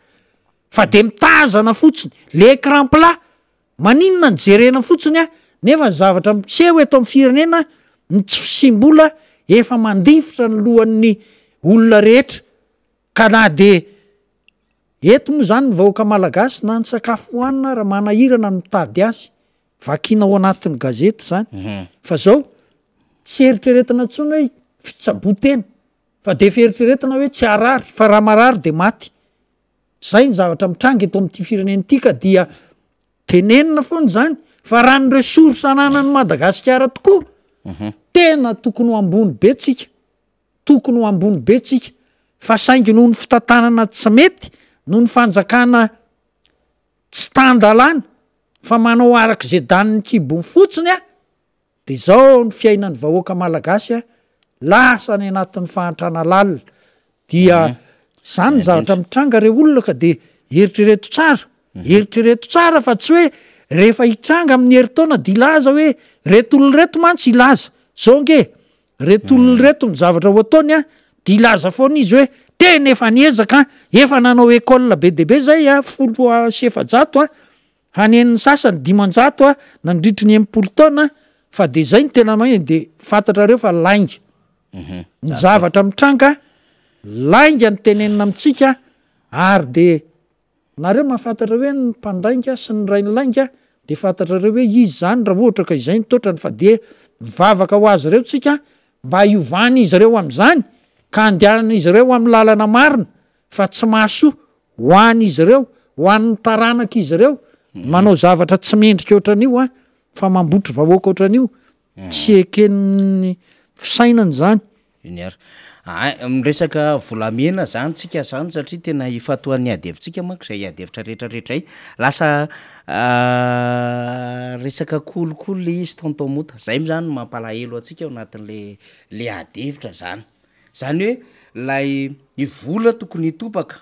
eto Madagasikara verivery daholo zany de amivadika vola maloto sy vola na kolokolo le izy zany a eto Madagasikara de ny adevitra tsitsika ataontsika io de hoe tsy mahay mampiasa an'le rafitra n'le fitondram-panjakana dikan'izay zany le ministera minina sy ny inona moa fiantso azy ressource stratégique loharanokarena lasa ministera tena faible am'izao fotoana zao faible le ministera am'izao fotoana zao de nefa rany zay adevitra zay zany tsy lasa tafapetraka any am'le tena mahizy azy antsony le département angezabe teo aloha fa lasa département kely faible satria tsy mahay mampiasa an'le rafitra ary tsy mahay mampidibola ho an'ny fanjakana fa lasa ministera département anjakan'ny kolokolo de alefatsika rehefa aveo ny vidéo ny fanadihadiana nataon'ny Transparency International Initiative Madagasikara mikasika indrindra ny volamena mibetsika anatin'ny fanadihadiana zay nataon'ny mpanao gazety zay mivolona anatin'ilay journaliste d'investigation malina mba alefa atsika ty mba hahatonga sainany rehetra zany misy zavatra ohatran'izao eto Madagasikara satria miresaka anjany adevitra zany tsika tontomota melon'ny andefasana azy ay mariako aloha faniry io ministre ny minina io a ohatrany misy ezaka aloha ohatrany hitako fa ministre minina io nge tao amin'ny anoro taloha mpikambana tao amin'ny anoro io ary fatany tsara ny circuan'io volamena io fa ny zavatra tranga moa raha ny lalàna mifehy volamena afaka mividy volamena daholo ny olona rehetra fa zao efa no izany teo aloha ny vahany olana io hoe aloha ny banque centrale mihitsy ny manao appel d'offre mba hividy volamena zay ange de nanao appel d'offre tokoa ny banque centrale nohonjay vo nisy sélection ny fidy a 12 ny nametraka an'le namaly an'le antso a de misy a eniny izay na valo tamin'ireo 12 reo any neken'ny banque centrale hoe nareo ho raisina zany a amatsy a ato amin'ny banque centrale fa tsy neken'ny fanjakana raha ngady noho ny atony tsy fantatra zay tamin'ny inga fidin'ny avo ministra zany a de hatram'izao tsy nisy nefa zany a no anisan'ny lalana anankiray tokony ampijanonana ity resaka trafikana volamena ity dia eo moa zany le izy hoe mividy volamena le olona fa ny any betsika aloha zany ny tena be deaibe ny production sady mécanisé any fa de zao makaiza daholo fahitako azy aloha hatreto ny desencroma mbola tsy voala arakaraky nisy n'le fahadsona mahavoatazona amin'ny toerana zay ny akony etiketo Madagasikara tsy voalongo karaha mefa amatonany amicroma tsy mandeha amin'le tokony izy le izy mitaraina mampiasa fa tsy sa manala an'le desencroma le fanjakana nefa ao le trafika satria an'izy croma tompon'le périmètre zay indrindra le faritra de manana partenaire 10 izy sa fito manao asa volamenao machine daholo manao an'izany ary production zany tsy amina grame isan'andro fa tena amina kilao de tsy statitra hatreto aloha mbola tsy namoaka tatitra hoe tamin'ny vahoaka malagasy ny croma hoe zao no every zao no zavatra vitan'ny croma na ministra ministerany minina no hoe namoaka hoe zao no famokarana volamena mitranga teto amin'ity firenena malagasy ity mba ahitana tsaina hoe aiza ho aiza ny fipetraky ny raharaha fa dia misokatra ny frontiera zao be deaibe ny roplanina mandeha enare de mefaniry zay indrindra misy dikan'izay satria mandeha zany ny arakaraky ny mampisokatra io koa nge rehefa tian'zareo idina de sokafany satria mbola misy ketrika any ambadika any fa zao alefa atsika tontomota nyty fanadiadinina ataon'ny transparency to Madagasikara ty amina resaka kolokolo lasa resaka kolokolo le volamena ny farany zay tsy fahita teto ambonin'ny tany teto Madagasikara nandritry ny fotoana mifandimy tamin'ny andro ny président zafotsika na eny hoe volamena tratra tamin'ny Maurice 3 kilo tam'zany rarany na enonan'zany tamin'ny fanjakana mifandimy tamin'ny république mifandimy fa zao saika isan'andro tsika de maheno karazam-bolongambolamena de ohatrohatran'izao mifanadiadinina ataon'ireo mpanao gazety nanao investigation anatin'le hoe malina de nindra amintsika ty video ty satria milo fantatry ny vahoaka zany ho atsika zay tsy mahita amin'ny fahitalavitra moa zany na FB na amin'ny YouTube zany de miezaka ihany zay hitaritra amintsika ngamba izy ty ho zaraina roa fa tsy izy rehetrarehetra satria lavalava eo amin'ny 23 minutes eo izy ty fa mety ho zaraintsika roa de ataontsika rapitsondray ny tapany manaraka fa manasa atsika hijery fa tena zava-dehibe mihitsy ity fanadiadiny ity ny anaran'le fanadiadina tao anatin'le nampitomorany zareo an'izy moa zany de hoe raso betsika ozy izy kolikoly sy akoso-bolamena zay zany titran'ity vidéo ty ndahoarana mana technicien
Ny taona 1970 no nanomboka ny fitrandrahana volamena tao amin'ny commune Ambanivohitra Betsika, district Nambelobe, faritra Diana.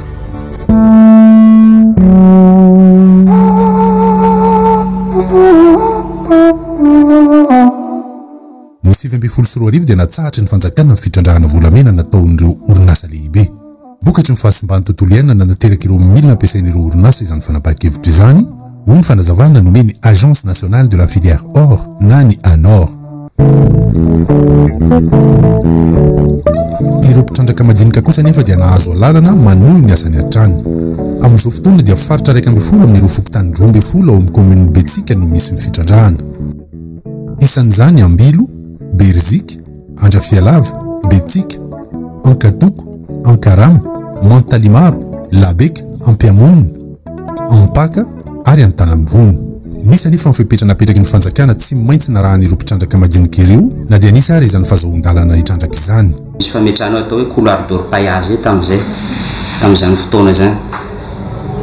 Dia nefa iny zavatra iny mivadika zavatra hafa mihitsy ilay fitrandrana, lasa tsy ala amin'ilay couloir d'orpaillage napetraky le comité mametraka an'ilay izy ny zava-misy aty afara fa lasa mitrandraka anamao mihitsy indray ilay olona zany. Ohatrany hoe mora voara-maso zany zareo raha ao anatin'ilay couloir d'orpaillage. Misy karazany roa ny fitrandrahana volamena ao amin'ny commune Betsika. Eo aloha fitrandrahana avy amin'ny alalan'ireo vato sy tany nentin'ny rika. Miandahy miambavy ny fitrandrahana eto. Eny ambony vato lehibe toy izao no matetika miasa ireo mpitrandraka. Rehefa voavakivaky ny vato antsoina hoe finesy dia fantenana akana ireo tany everina fa isy ny volamena ary taterina eny amin'ny rano mba ho sivanina.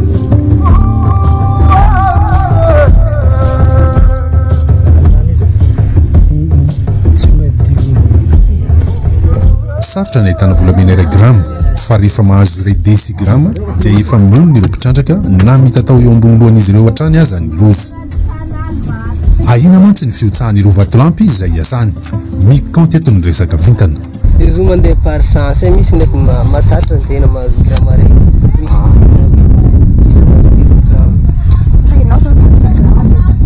mbola tamin'ny sarty mbola samako 10 grama roy fo. Ty mety atagna izy karaha ty. Izy koa misy nify man karaha ty zay le vato, tsy maintsy misy volamena fo. Fa izy mety tsy grain fa poudre. Dimy karaha ty anao.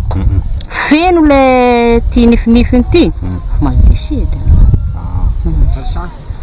Mandeha par chance boka. Par chance ya.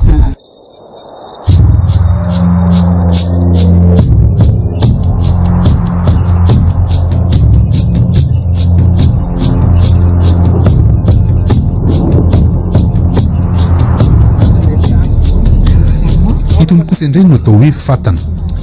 Lavaka iray lehibe mety mahatratratra amin'ny 7 metatra ny alalina. Fomba faharoa hitrandrahana volamena ity. Ireo lehilahy no mandavaka sy mirotsaka anatin'ireo fatana ireo.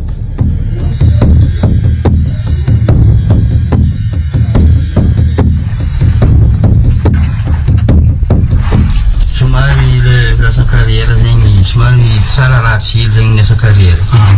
Ya misy ny mahatsara izy zegny lera no mahazo vola. Ndraiky amezany bebe. Ya tsara karaha ohatran'ny manjary tampokiny. Anao na vijaly anao maly anao maremy ndraiky anao fa vanton. Ya fa izy zegny faharetanao zegny azahoana aminazy. Izy ka ny azony mbala tsendriky mahafapo mbala vidiny vola fotsy donc le bazary. Anao ve fanahy regny hoe tsika Malagasy zegny misy volamena voahondrana antsokosoko mandeha amin'ny radio amin'ny télé regny. Regny anao tantara zegny? Za tsendriky marigny za polo tsy mba misy radio tsisy télé fa za mbala karan'olo mbala miasa igny radio io. Mba magniry tia hazo nefa ka misy azoko vola maventy za mba tia hazo télé. Ilana fahaizana sy traikefa ary fahasahina no mandavaka itony fatana itony satria dia ahina ny fiotsahan'ny tany vokatry ny rano mafana mibomboiky avy any ambanin'ny tany. Eo ihany koa ny tsy fahampian'ny rivotra. Karaha ty boka atao miasa aminay eto. Na ny any ambony vatolampy na ny amin'ny fatana dia manao ny ainy tsy ho zavatra ireo mpitrandraka madinika ireo nefa dia tsy arakaraka izay ezaka sy sorona izay ny vola azo. Raha mahazo 5,000 ariary atao sakafo indray andro dia efa zava-dehibe. Olona 7 zao no tompon'ity fatana ity. Izay volamena amin'ny voketo dia mitsinjara 7 araka izany. Isan'ireo mahazo anjara ireo antsoina hoe sponsor. Raha 5 zegny le vola, hoe 29 zegny 10 am'izay zany ny gasoil. 3 am'izay zany moteur. 3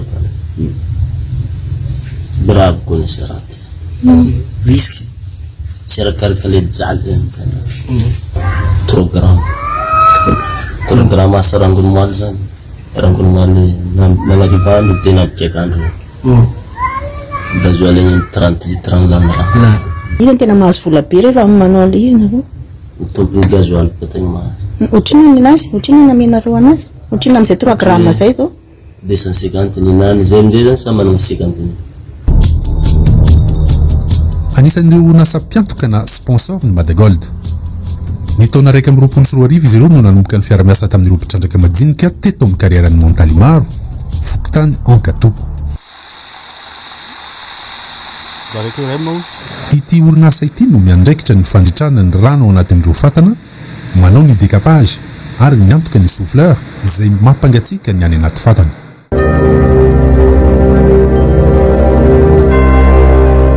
Efa-jato sy arivo ireo mpitrandraka miara-miasa amin'ity orinasa ity izay mitsinjara amin'ny fatana 50. Mizara 2 avy hatrany ny vokatra voatrandraketo. Raha mahazo 9 grama ireo mpitrandraka dia 3 grama ho an'ny Madagold ary ny 3 grama ho an'ireo mpitrandraka.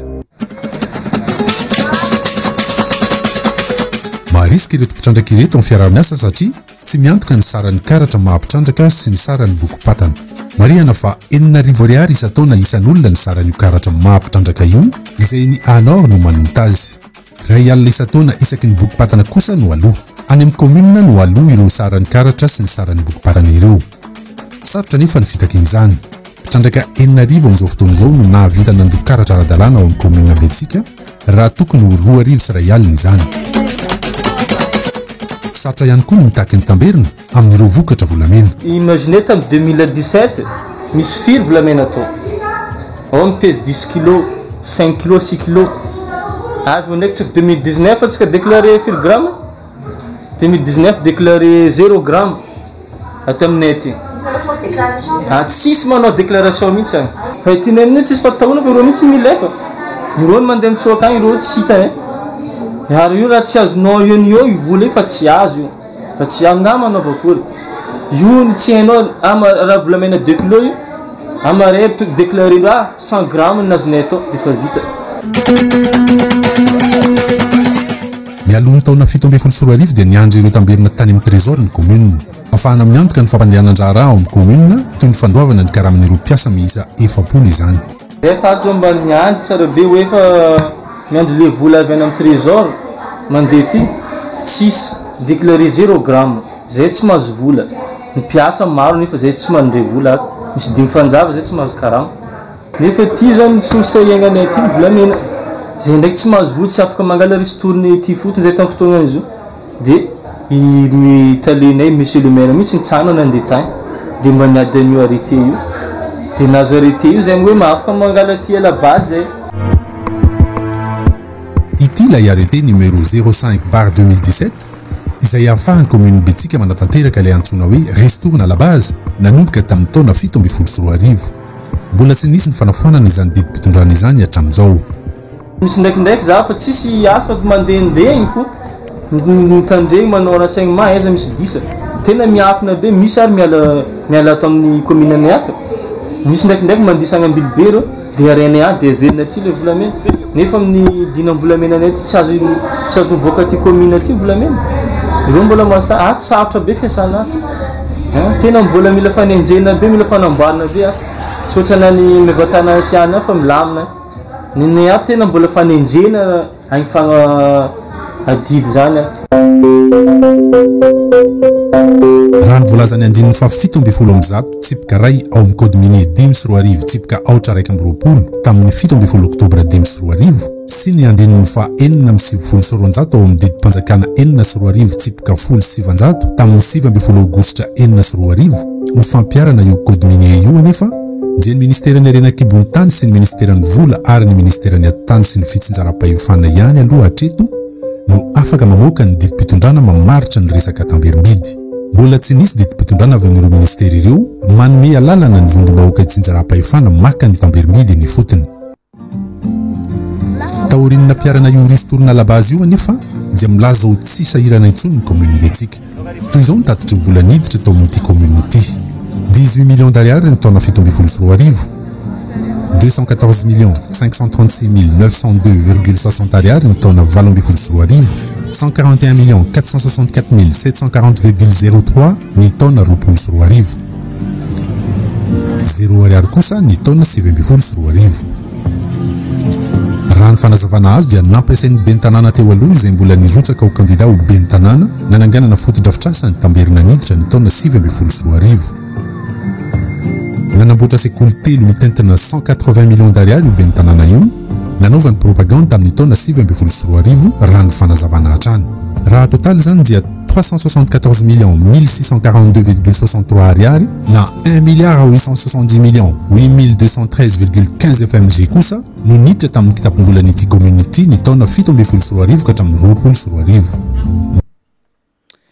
santunany le fanadidiny satria tsy maintsy ny zahantsika ny zaraina roa iny tontomota commune be tsika fotsiny iny 1 milliard maheriny ny vola mitra mbola tsy de tena hoe le tena orpaheura tsara mihitsy zany le tena hoe izy ray manontolo zany na afahana naka an'izay hoe vola tokony misy tamberbide nakany commune zay fa nampiasay lehibe ny tanàna tamin'ny fampelezan-kevitra sy ny sisa mola izy fa raha reny zany tena hoe misy vola miodina mipetraka ao anatin'ilay fokontany na le commune anankiray de betsaka ny tokony ho zava-bita fa mbola tsy araka ny tokony ho izy zany le zavatra zany hoe le fomba fiasa zany mbola tsy mirindra tsara araka ny tokony izy de somary am'le fomba fitrandrahana teo aloha no hitrandrahana an'izy araky ny fanadidina nataon'ny Transparency International Initiative Madagascar iny zany tena isorana anjareo ary le mpanao gazety ao anatin'le vondrona malina zany tena misy mazava-dehibe andrena mba fantatry ny vahoaka le izy ohatran'izany zavatra miodina eto betsika iny ary volamena fa isaky ny commune eto Madagasikara 1600 commune de manana mampiavaka azy daholo amin'ny arena dikan'izay raha io mametraka an'le fomba fiasa sy le hoe mametraka amin'ny Madagasikara araky ny tokony izy tsy ohatran'izao le Madagasikara sady mamarina antsika tontomota fa efa ao député fetra ny fanamariako kely fotsiny amin'izay zavatra ny tenenin'ny faniry zay de zao anjaran'ny FDL Fonds de Développement itsy anosy no miankadre an'le commune satria misy commune ohatr'izay ngany atsimo any mandray redevance amin'ny ilmenita ary tena milaza aminao fa mahavita zavatra tsara mahavita mandefa bourse mianatra any Fort Dauphin ny tanora ao aminy zany commune kely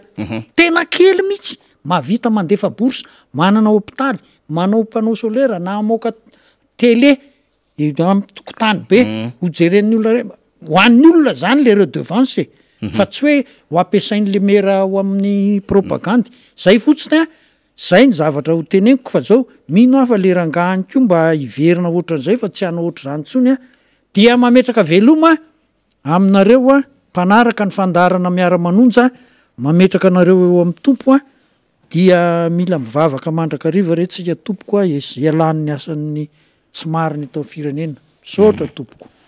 iny ary de misaotra ny tontomota atsika tamin'izay fiarahana tamintsika izay satria betsaka ny zavatra zay noresahantsika tao anatiny ty tapany maraina ity mbola ho tohizantsika ny fanadihadiny iny satria ny zaraintsika 7 minitra le izy kay raha ny fanazavan'ny teknisianina teo de tsy maintsy zaraina roa le izy de ny tapany zany jerevantsika ny andefasana anazy zany mijanona teo amin'iny vola azo ny commune betsika iny zany zay nampiasaina amin'ny fanaovana sekoly fanaovana fotodrafitrasa hafa le izy fa misy lasa ihany le izy zany any amin'ny lafiny fampelezan-kevitra zany ao anatin'izany adevitra zany tiatsika resahana ao anatin'izay de hoe manan-karena le Madagasikara ary le mpitondra de milokaloka mihitsy fa tena hoe tena ananto zao vitany teo aloha zay tena hoe fahatarany fandrosoana tao anatin'ny 80 taona ozy izy nefa vao maika mipotika le Madagasikara raha ny zava-misy am'izao fotoana zao de zay rehetrarehetra zay zany niezahantsika anaovantsika ezaka mihitsiny zany anatin'ny fandarina miara-manonja no hitondrana n'ireny zavatra eny inona ny lafinjavatra zay mitarika fahampitena ho an'le Madagasikara rehefa mijery an'ilay zava-misy tsika de ilay endrim-pitantanana le gouvernance an'le fitondrana mihitsiny zany voalohany indrindra tsy mamevana sy tsy mame antoka ho an'ny vaoaka malagasy tsony zany le fitantanana le fitondram-panjakana ho amin'ny ho avy le vahoaka sy ny firenena tsisy tsony zany fa mpanan-karena vitsivitsy mahazo tombony sy mahazo sitraka eo anatrehan le fitondram-panjakana de tena mihina nytady kiraro mihitsy le vahoaka malagasy mitotototo mifohifohy volo eo anatrehan'le tena vidim-piainana sy le tena hoe fivoahana ao anatin'lay tena zava-misy am'izao fotoan'izao zany ka hitondrantsika zany lafinjavatra ohatrandre betabetsaka satria betsaka no mitady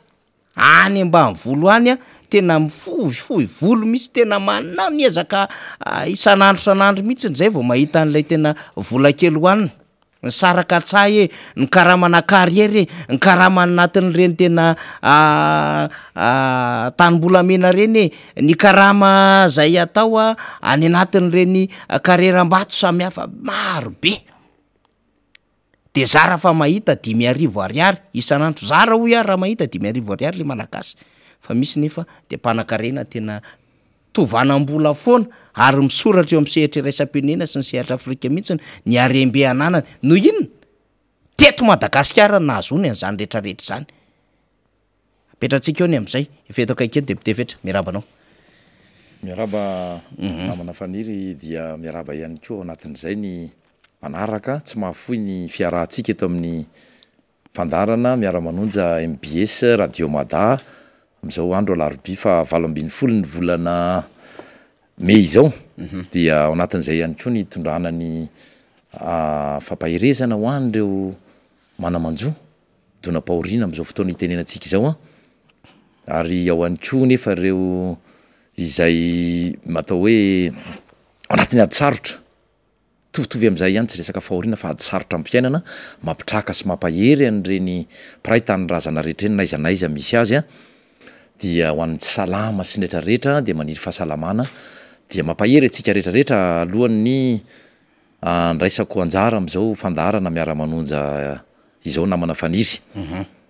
maromaro ny zavatra zay indrindra tiana ifampiresahana indray ho an'ny anio nefa ezahantsika toa hoe loha hevitra loha roa lehibe indray no hitondrako fanehoan-kevitra sy fampizarana amintsika mpanaraka ny fandarana ho an'ny androany dia mamela ianareo iresaka ihany satria mbola tsy nanana fotoana ny tenako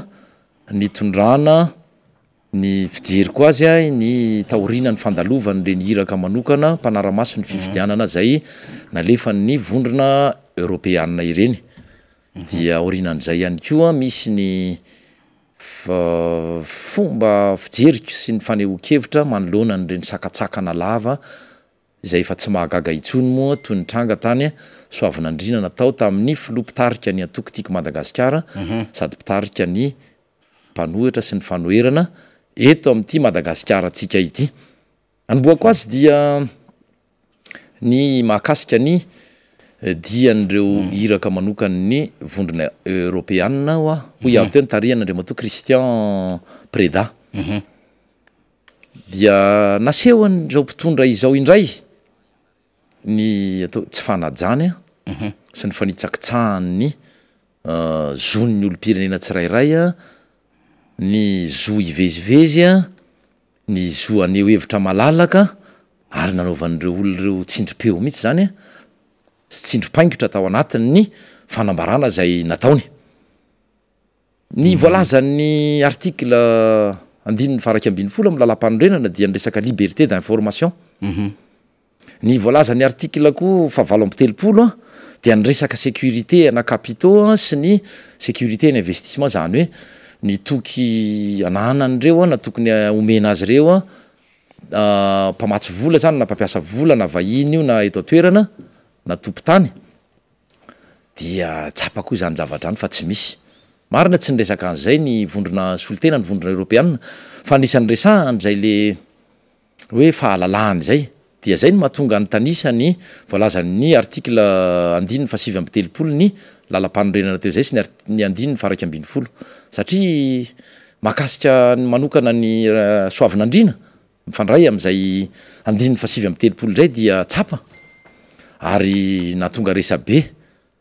tany amin'ny tambazotra sy teo anivon'ny mpisehatra ara-politika sy ny mpanara-baovao dia sakatsakanana hoy aho teo ary ny sakanana tamin'ny fomba rehetra ampirorona mpitandro filaminana ny filora valomanana sy ny délégationna zay niaraka taminy dia tsy enatra tsy tahotra fa dia ampiasaina atao fitaovana ihany le mpitandro filaminana ary mampalahelo ao anatin'izany le mpitandro filaminana satria tsy afa manoatra ny commissaire tsy mibaiko hoe zao ny ataonareo fa sakano milaza le mpitandro filamina manao PR fa hoe tsy manakany izay fa manajanona anareo dia anao tatitra hoe io président Ravalomanana araky ny tegniko anareo teo dia sadaikatra le mpitandro filamina satria atao fitaovana fantany tsara mihitsy mino izay fa tsy resy lahatra amin'ireny baiko mivilana ireny lay mpitandro filaminana za koa mino fa tsy mbola avany amin'ny commissaire zany baiko zany fa nametrahana baiko fotsiny keo zany commissaire izany fa baiko avy any ambony io baiko avany mpitondra fanjakana io ka zay le tena ke manitsakitsaka lalam-panorena anareo ny hafa velanareo mivezivezy ny vahiny ary reto mivezivezy tsy sakatsakananareo toy ireny ary raha olona mitondra fiara toy ireny fiara ny tangena ny filora valomanana ireny dia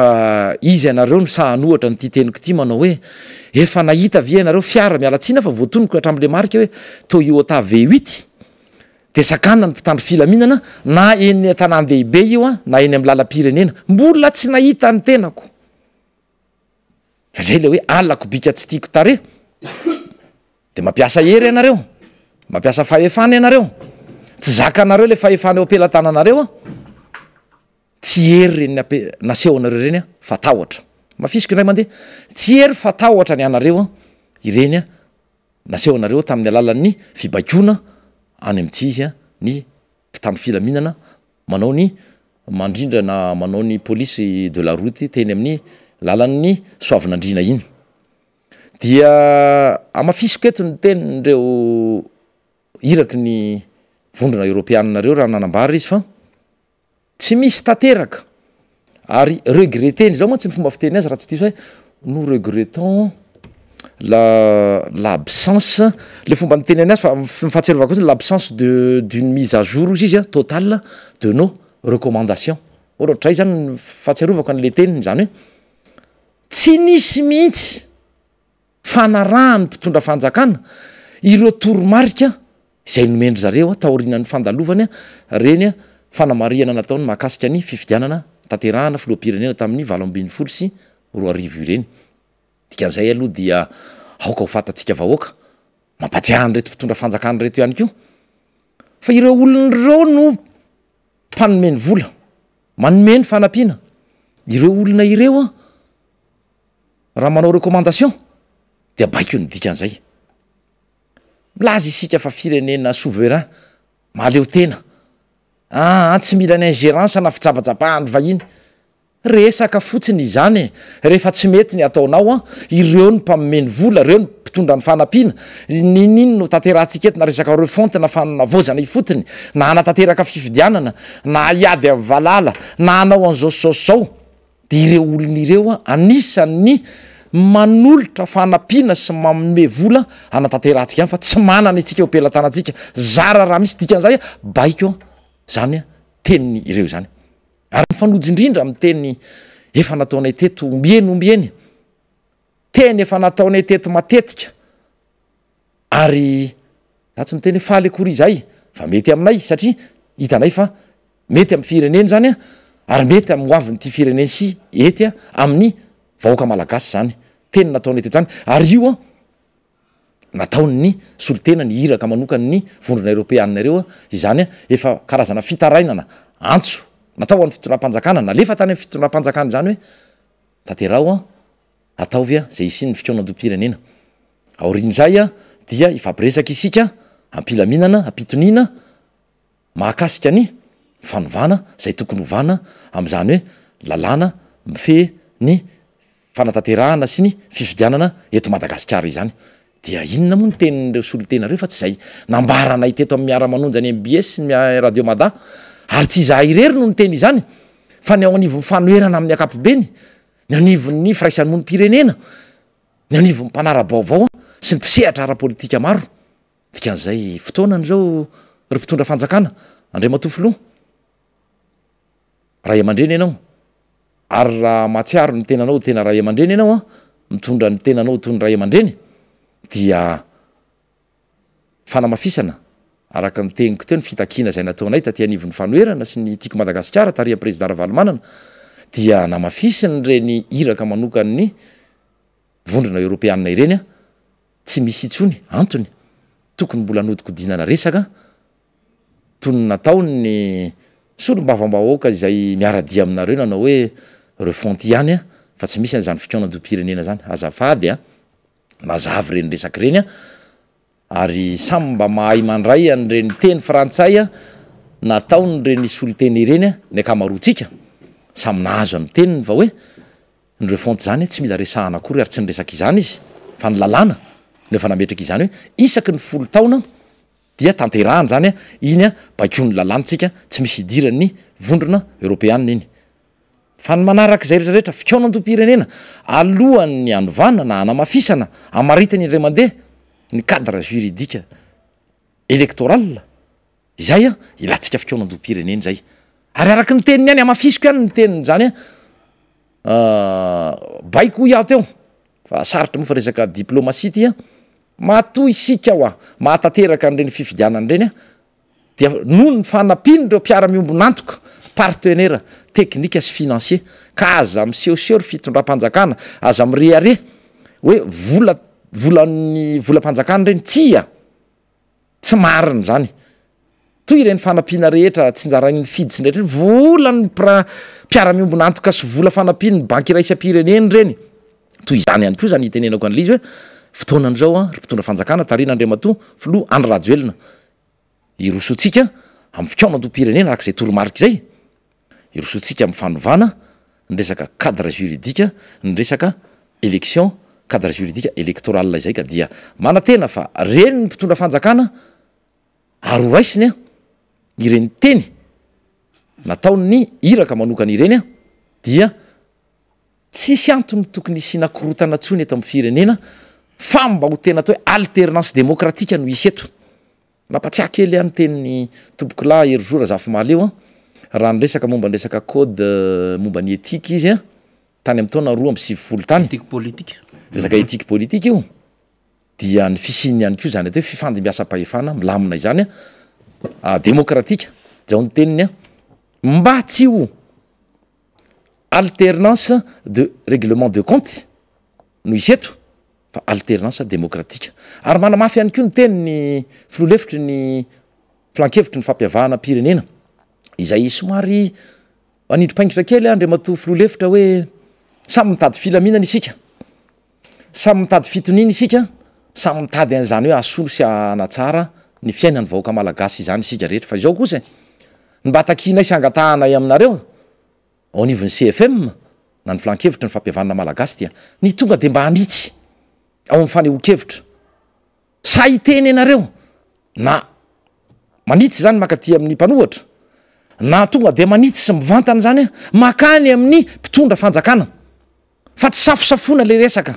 hoe alao amin'ny politika ho amin'ny mpanao politika alao isy fitonina alao zao tonga de lazao ny zavatra tsy mety ataon'ny rehetrarehetra ary mitodika toy izany any koa any amin'ny fitsarana avy momba ny lalam-panorenana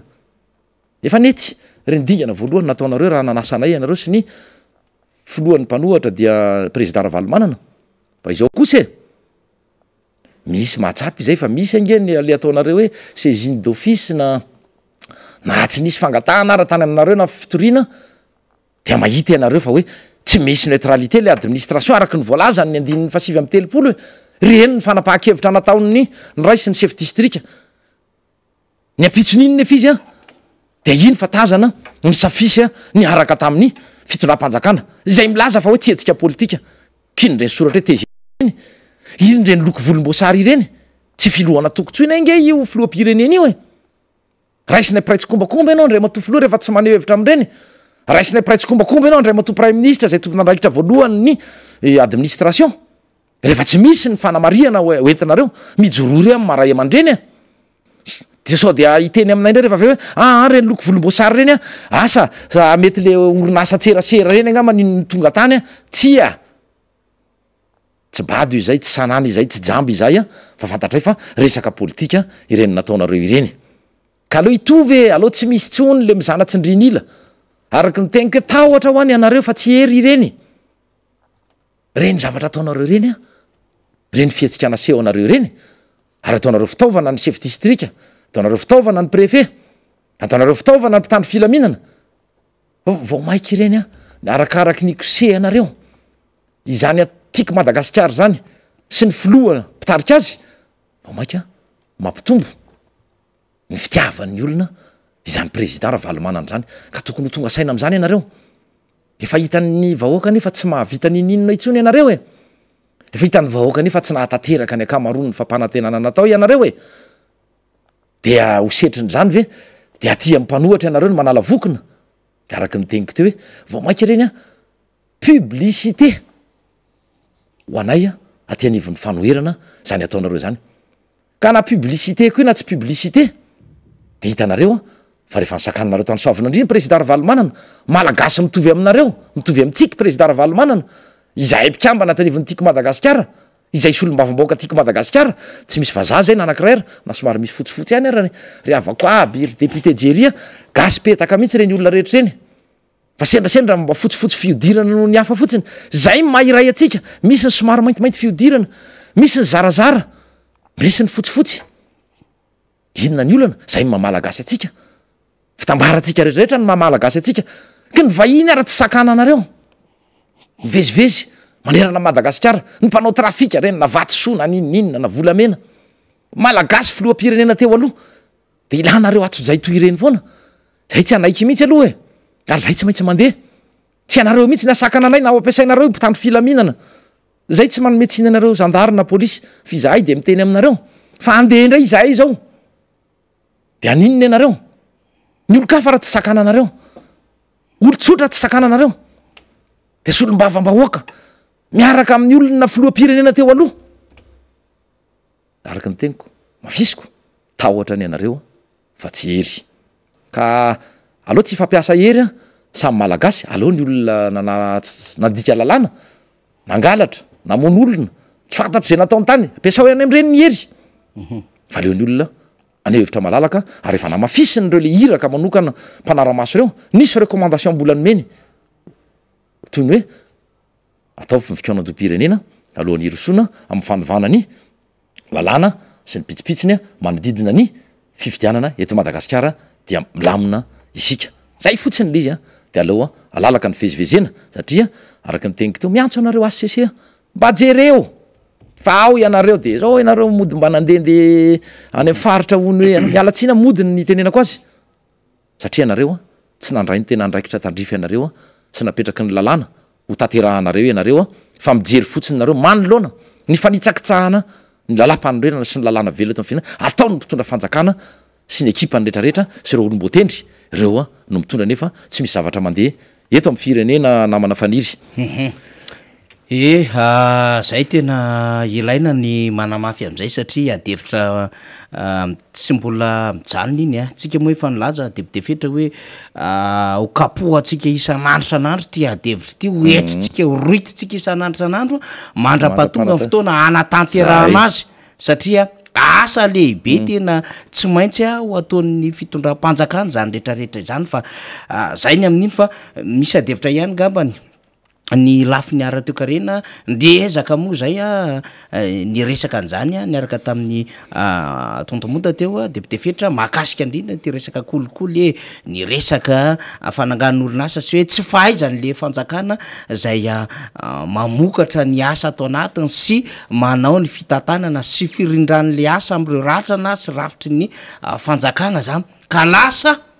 lay vahoaka malagasy ny sahirina sy fahadirina anova mantra zany zao le Madagasikara depite fetra ary mantra le vahoaka malagasy fa femipanakarena nefa vitsivitsy ary tena malaza aty Afrika sy manana arena mijoalajoala mihitsy manera-tany a eo ambony le fantrany le vahoaka malagasy tompony mangatakatana tena mariny zany namana faniry ary mahampalahelo ny mahazo ny vahoaka malagasy fa araky ny teninao teo de hoe misy a ireo mpanakarena lasa mpanakarembe mpanefoefo ary tsy hoe mpanefoefo eto Madagasikara ihany fa manerana ny Afrika mihitsy de misy ny zavatra atao hoe mifanohitra ao anatin'izany satria tsy mifandanja ny sasany ary ny arahantsika nahita fa ireo mpanefoefo lasa mpanefoefo aty Afrika ireo dia ny aradisy ny araka ny tsikombakomba tamin'ny mpitondra fanjakana tamin'ireny fanonganam-panjakana tamin'ny 2024 ireny ankehitriny raha navoaka ny fampahalalam-baovao a avy any ivelany tany dia nisan'ny mpanakarena indrindra ty Afrika izany a vondrona izany a tsy iza fa anavahiny a eto atoerana araky ny teniko teo ny aran'ny ray petsapetsa tamin'ireny fanonganam-panjakana nisy teto tamin'ny 2024 zay ny mampalahelo tsy izay ihany fa misy ihany koa tsy mbola nisy teto amin'ity tao anatin'ny 80 taona zany fampiresahan' zany hoe manana marina zony malagasy zay mahita manana zo-pirenena hafa na mety maorisianina io na mety any eropana na amerikana io hoe manana trano ray roa telo efatra ohatra zany any ivelany any satria efa nisy ny taranaka atao hoe olona zanaka mpandrarasy olona efa atao hoe nananana izy azy teto amin'ny firenena sady manana an'izay le zo-pirenena vahiny zay any ivelany any fa ny tamity hafa kely ny vahoaka ho iaho teo miamanitra le firenena gisitra am'larana rehetrarehetra mihitsy eto ambonin'ny tany fa nefa ao anatin'zay no miamahazo vahana sy mahazo ny anisan'ny larana voalohany manerana ny osianiny indianina sy manerana ny afrika ny mpandraraha vahiny zay nomena tombony manokana no le firaisana tsy petsapetsay dia te manao rapadango miariary ny kolikoly ny resaka atao hoe délit d'initié nisy ny resaka an'izay teto satria mena vahana manokana ny olona kaikikaika nyzao mpitondra izao nanomboka tamin'ny 7 rariny ve izany tsy sanatria am'teny efa nanananina izy azy izy mety talohany zany fanonganam-panjakany zany zany orinasany tsy laviny zany fa izao kosa ohatrany mahagaga ihany hoe mampametra-panontaniana alay-panahanao iteny na manafaniry sy mpiaino ajaina hoe tsy kisendrasendra mihitsy kosa aloha zany na faiza mitantana toy inony tsy ho possible ny hoe firenena miamantra memena ny fanjifana mihena ny vola miodikodina ianao nefa miamanankarena ohatrany hoe tsisy toanao eto raha manao an'io activité ataonao io dika zany ao ambadika ao misy kitrano an-trano manjaka ny kolikoly manjaka zay le kitrano an-trano zay ka ny olona kaiky ny fitondrana dia piripirina milamindamina any ambadika any na nanontsynety ary ny resaka an'izay etareo namana faniry sy tonton mota fa ny sasany ohatran'io solom-bavoaka tsy milaza akory hoe miaro azy na kely varavety fa zay nanontsynety aloha izaka ndravatra tsy mety nataony daolo avokoa tsy misy avahana mihitsy eto fa angany ery rehefa olon'ny fitondrana teo aloha nanontsynety angany ery rehefa olona tsy mpiaradia aminareo sy mitovy hevitra aminareo le olona fa ny sasany any piripirina amafisiko ny teny namana monta sy faniry teo hoe mba aiza moa zao ry écran plat aiza ny raharaha SMMC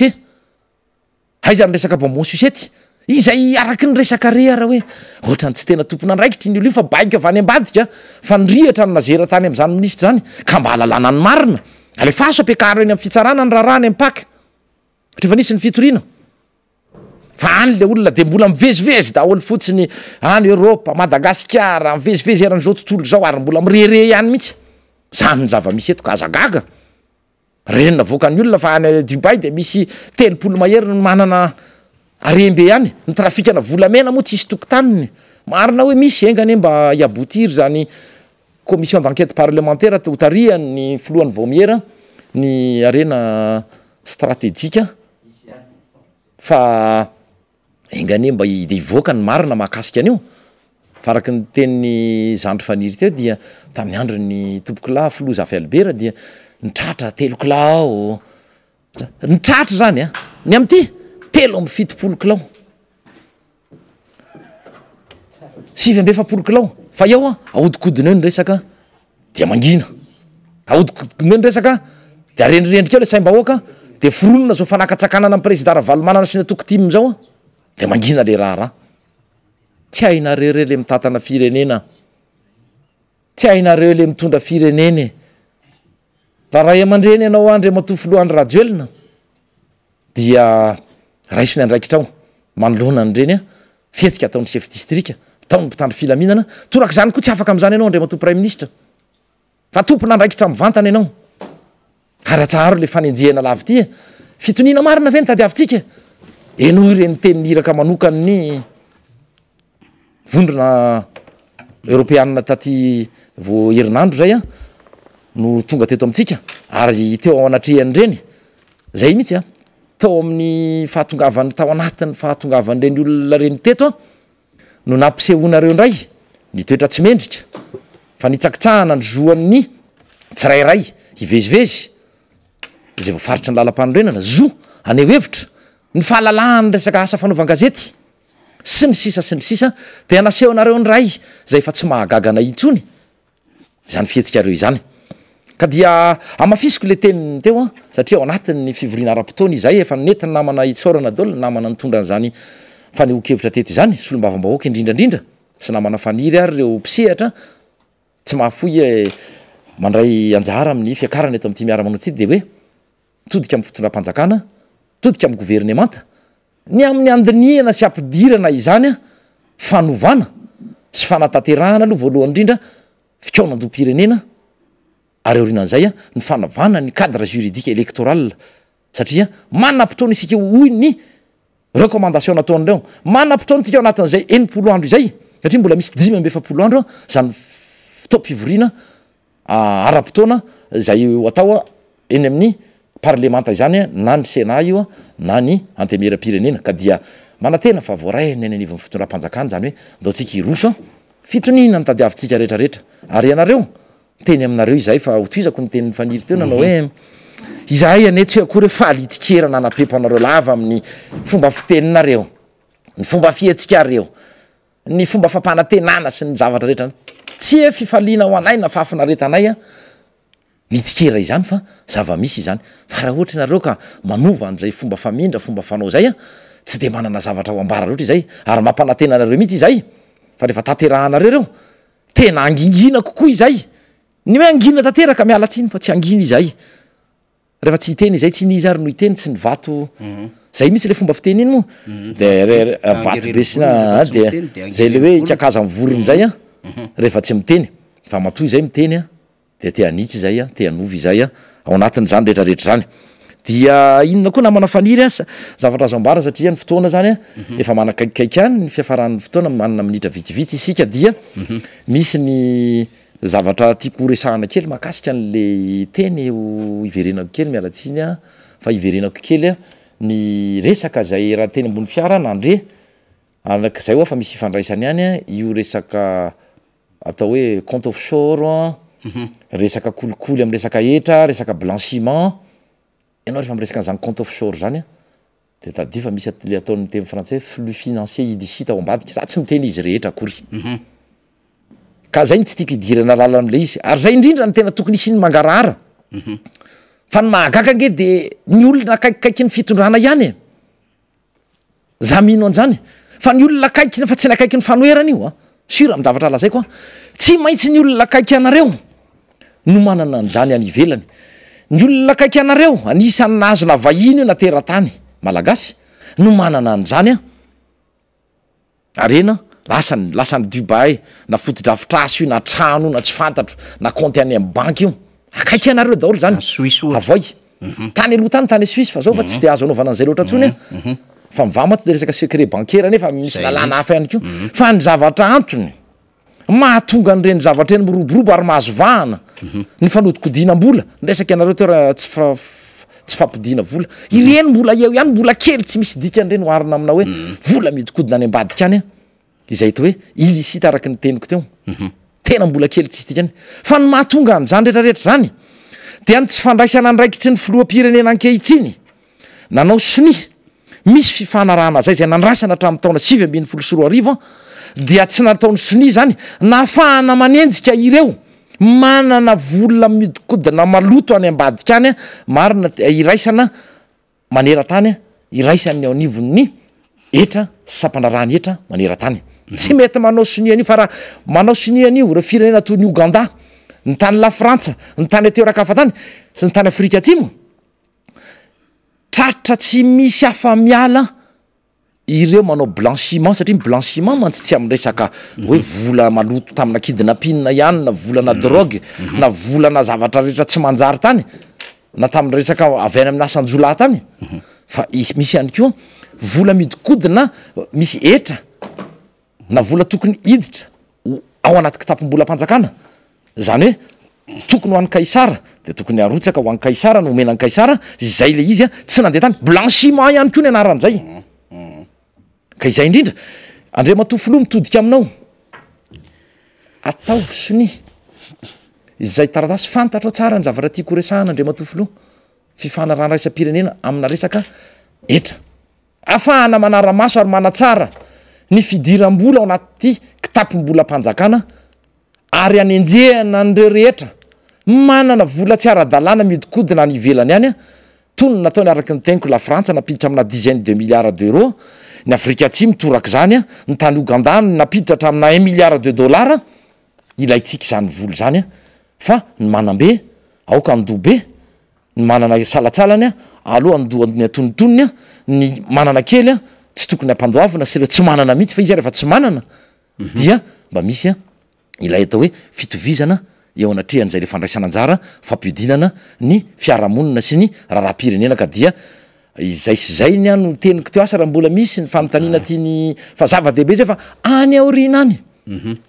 misy zavatra tsika resaka an'izay hoe misy zavatra ho averiko indray mandeha misy traité fifanarahana tokony ataony Andriamatoa filoha Andry Rajoelina Sonia tamin'ny 7-20 fa mampametra-panontaniana hoe inona ny antony tsy hanaovanao ny Sonia Andriamatoa filoha apetraka aminao ny fanontaniana fa araky ny teniko teo anatsara eo ny fampidiram-bola ao anaty kitapom-bola mpanjakana izany ary mafisina ihany koa ny afatry ny recommandation araky ny teniko teo ny iraka manokany ny vondrona européanina teo zay hoe ndaotsika iroso fitoniana ny tadiavintsika fa tsy alternance de règlement de compte araky ny tenyny tompoko la Herzo Razafimaleo eniara de zava-dehibe tokoa zay député Fetra maranantsika ny fandarina tamin'ity larbi fa 20 ny volana May 20 sy 20 ity miroso de miroso ny fotoana rehefa misasaka sahady ny volana May de amin'ny afaka herinandro roa zany de efa anitsaka ny volana Jona indray tsika zany efa misasaka ny taona miazakazaka tsy mbola misy ty zay zava-bita ho an'ny fitondram-panjakana ny vahoaka mesahirana ny 2023 May manantona ny baiko nefa sy ny epiana Damoclès ny vondrony iraisam-pirenena mipetraka any député Fitra mihintsika fa raha olon-kendry raha olona misaina ny fitondram-panjakana dia mandray an'ireny ho zava-dehibe fa tsy mbola iodikodina ndraika mbola hametraka an'ireny hoe ambinambin-draharaha ambinambinasaka zay azo atao ndraisina fa baiko reny fa tsy fiangaviana ozy fitenena zay amarana sika député Fitra eny ary amaranako azy dia misy ny saika diniko ity mety ampitombo ny olantsika atsoatsy io tsy fandoavan'ny fanjakana ny volan'ireo kompania tsolika satria efa nampanantena ny fanjakana toy ny nampanantenany amin'ny knap sa hoe misondrotakarama de ny mpampiasa no miavancé azy fa ny fanjakana no mandohany amin'ny knap sa aveo zany aloha de miteny aminareo fa kely finoana amin'ny andoavan'ny fanjakana izany fa dia engane mba tsy ny knap sa sy ny ray aman-dreny misotro ronono no izaka ny vokatra zany satria efa hita ny fomba fanao nyty fitondrana ity farany dia ny makasika le kompania tsolika teo namana faniry ary sanatria raha ohatra tsy voalohany volan'ireo de mety hialy ireo tsy fantatra moa zay ho ataony fa mandeha ny resaka hoe be loatra le vola tsy voalohan'ny fanjakana satria le elanelany tokony vidiny am'le vérité de prix ony zany de ho raisin'ny fanjakana tanana vesatra be charge be zany ho an'ny fanjakana ho tateraky ny fanjakana indray ve zany de mifantany mipetraka hoe raha sanatria moa ka tena miala mariny zany kompania tsolika zany dia hinona no azo atsika eto ny mpampiasa vola rehefa tsisy tonga teto fa iny moa mbola nokanatsika fotoana fa lava be ny makasika an'iny hoe famoronana asa fiatsona ny mpampiasa vola zao ny fanjakana lasa ohatrany tompandraraha maninona ny tsy tonga ny mpampiasa vola eto amintsika satria tsisy mandeha amin'ny zelony eto ny sécurité ny insécurité ny capitaux sy ny investissement ny sehatra ny tsy fandripalemana amin'ny akapobeny ny resaka angovo sy ny resaka rano tsy misy mandeha amitsika iza no avy ety amintsika am'zany akoatr'izay ny kaparanto sy ny fanorana ny otra atao amin'ny orinasa malagasy na vahiny izay mba tonga mampiasa vola eto ny resaka fanovaovana lava resaka instabilité fiscale isaky matsiary de ovana zany rehetrarehetra zany tokony ho ahitsy daholo ka mino fa tonga saina ny voaka malagasy ny fandraisana andraikitra tsara ataotsika de omeny lalàna isika afaka 20 volana varitry ny lalàna zany zoatsika zany anova ary ny fitarainana tsy mahavaolana ny fitarainana lava fandraisana andraikitra ny ilaina amitsika vahoaka malagasy omeny lalàna ao zay fahalalahana izay tsika sy fahafahana izay tsika ifidy ny olona hitatsika fa afaka hitondra ny firenena sy amoaka ao anatin'izao fahantrana izao ka dia izay ao anatin'izay no amaranako ny teniko hoe isika tsy mpandrava fa mpanangana tsika koa tsy mpampijaly mijaly ny vahoaka malagasy tena mijaly ary mbola tsy nijaly toy izao ny vahoaka malagasy tao anatin'izay hoe taorina ny fahaleovatena ka dia manantena izahay fa andraina ndraiky tsika tandrify atsika afaka 20 volana tena andinika alohan'ny andro tsatsika an'izany safiditsika sy anaovantsika ny safiditsika androtsaka ny vato zany mbola tsy fotoana ny propagande satria tsy mbola anonona olona hoe iza fidiana itsy fa ny andinika tsara alohan'ny andro tsatsika an'izany hoe inona nefa vitany inona ny tsy vitany mendrika izany ve ny olona mitondra antsika kehitriny adiditsika tsirairay avy zany fa araka ny fiteniko teo hoe tsy fitarainana no anova zavatra ary ny filazana fa tsy hanao politika itsony a tsy hiditra am'resaka politika fa leo politika izay no mahatonga atsika tafiditra ao anatin'izao a kizo misy atsika ankehitriny zao ka dia ao anatin'izay a no ametrahako ny veloma finaritra ao atsika rehetra sy ny firaritso ary ny fampahirezana fa tsy voaoziny atsika ka voatery aina anatin'izao fijaliana izao a no ny antony maro zay tsy ho resahako tsony ka dia metraka izany veloma mandra-piresaka amintsika mpanaraka ny fandarana miara-manonjy eto amin'ny MBS radio Mada zao ny tenako a dia amin'ny fotoana manaraka indray mandra-piona doly a teknisiana rehetra namana faniry a sy ireo nandray anjara tamin'ny fanatotsana izao fandarana miara-manonja izao veloma tompoko makasitraka ny solomam-bahoaka ny Madagasikara fetra lamzafim-bololona sika niaraka tamintsika teo de makasitraka ihany ko ny Moutarson Aripotandrina zay niaraka tamintsika teo tamin'ny tapany voalohany ny tenako manome fotoana ho atsika indray ho an'ny fandarana rapitso solomam-bahoaka hafa hevitra hafa ihany ko no iarahantsika eo amin'izay rapitso alakamisy fa 9 volana May zay fa de zay aloha ny androany dia manao ny mandra-pitafandray azadoloina fandarantsika zany malaza raha riva fa isy loha hevitra asa etotsika eo ary handiniana lalina ny zava-misy amin'ny fomba famokarana ato anatin'ny fiainan'ny firenena zany rehetrarehetra zany misaotra tompoko Varotra fampiratina ao ny magroberitsika ny zoma 7 sy sabotsy 7 May avy zao. Varotra fampiratina natao hankalazana ny fetin-dreny. Itsikely ampiny ireo zokiolona sahirana. Ho anao mpivarotra te hiandry anjara na hampiraty ny vokatra vokarinao. Antsoa iangana ary ny laharana 038 35 792 97 amandrianao ny toerana izay tena mirary raha mitahany any hafa. Izay tonga aloha ihany no tsara karakara. Kofangana ary fa voafetra amin'ny toerana.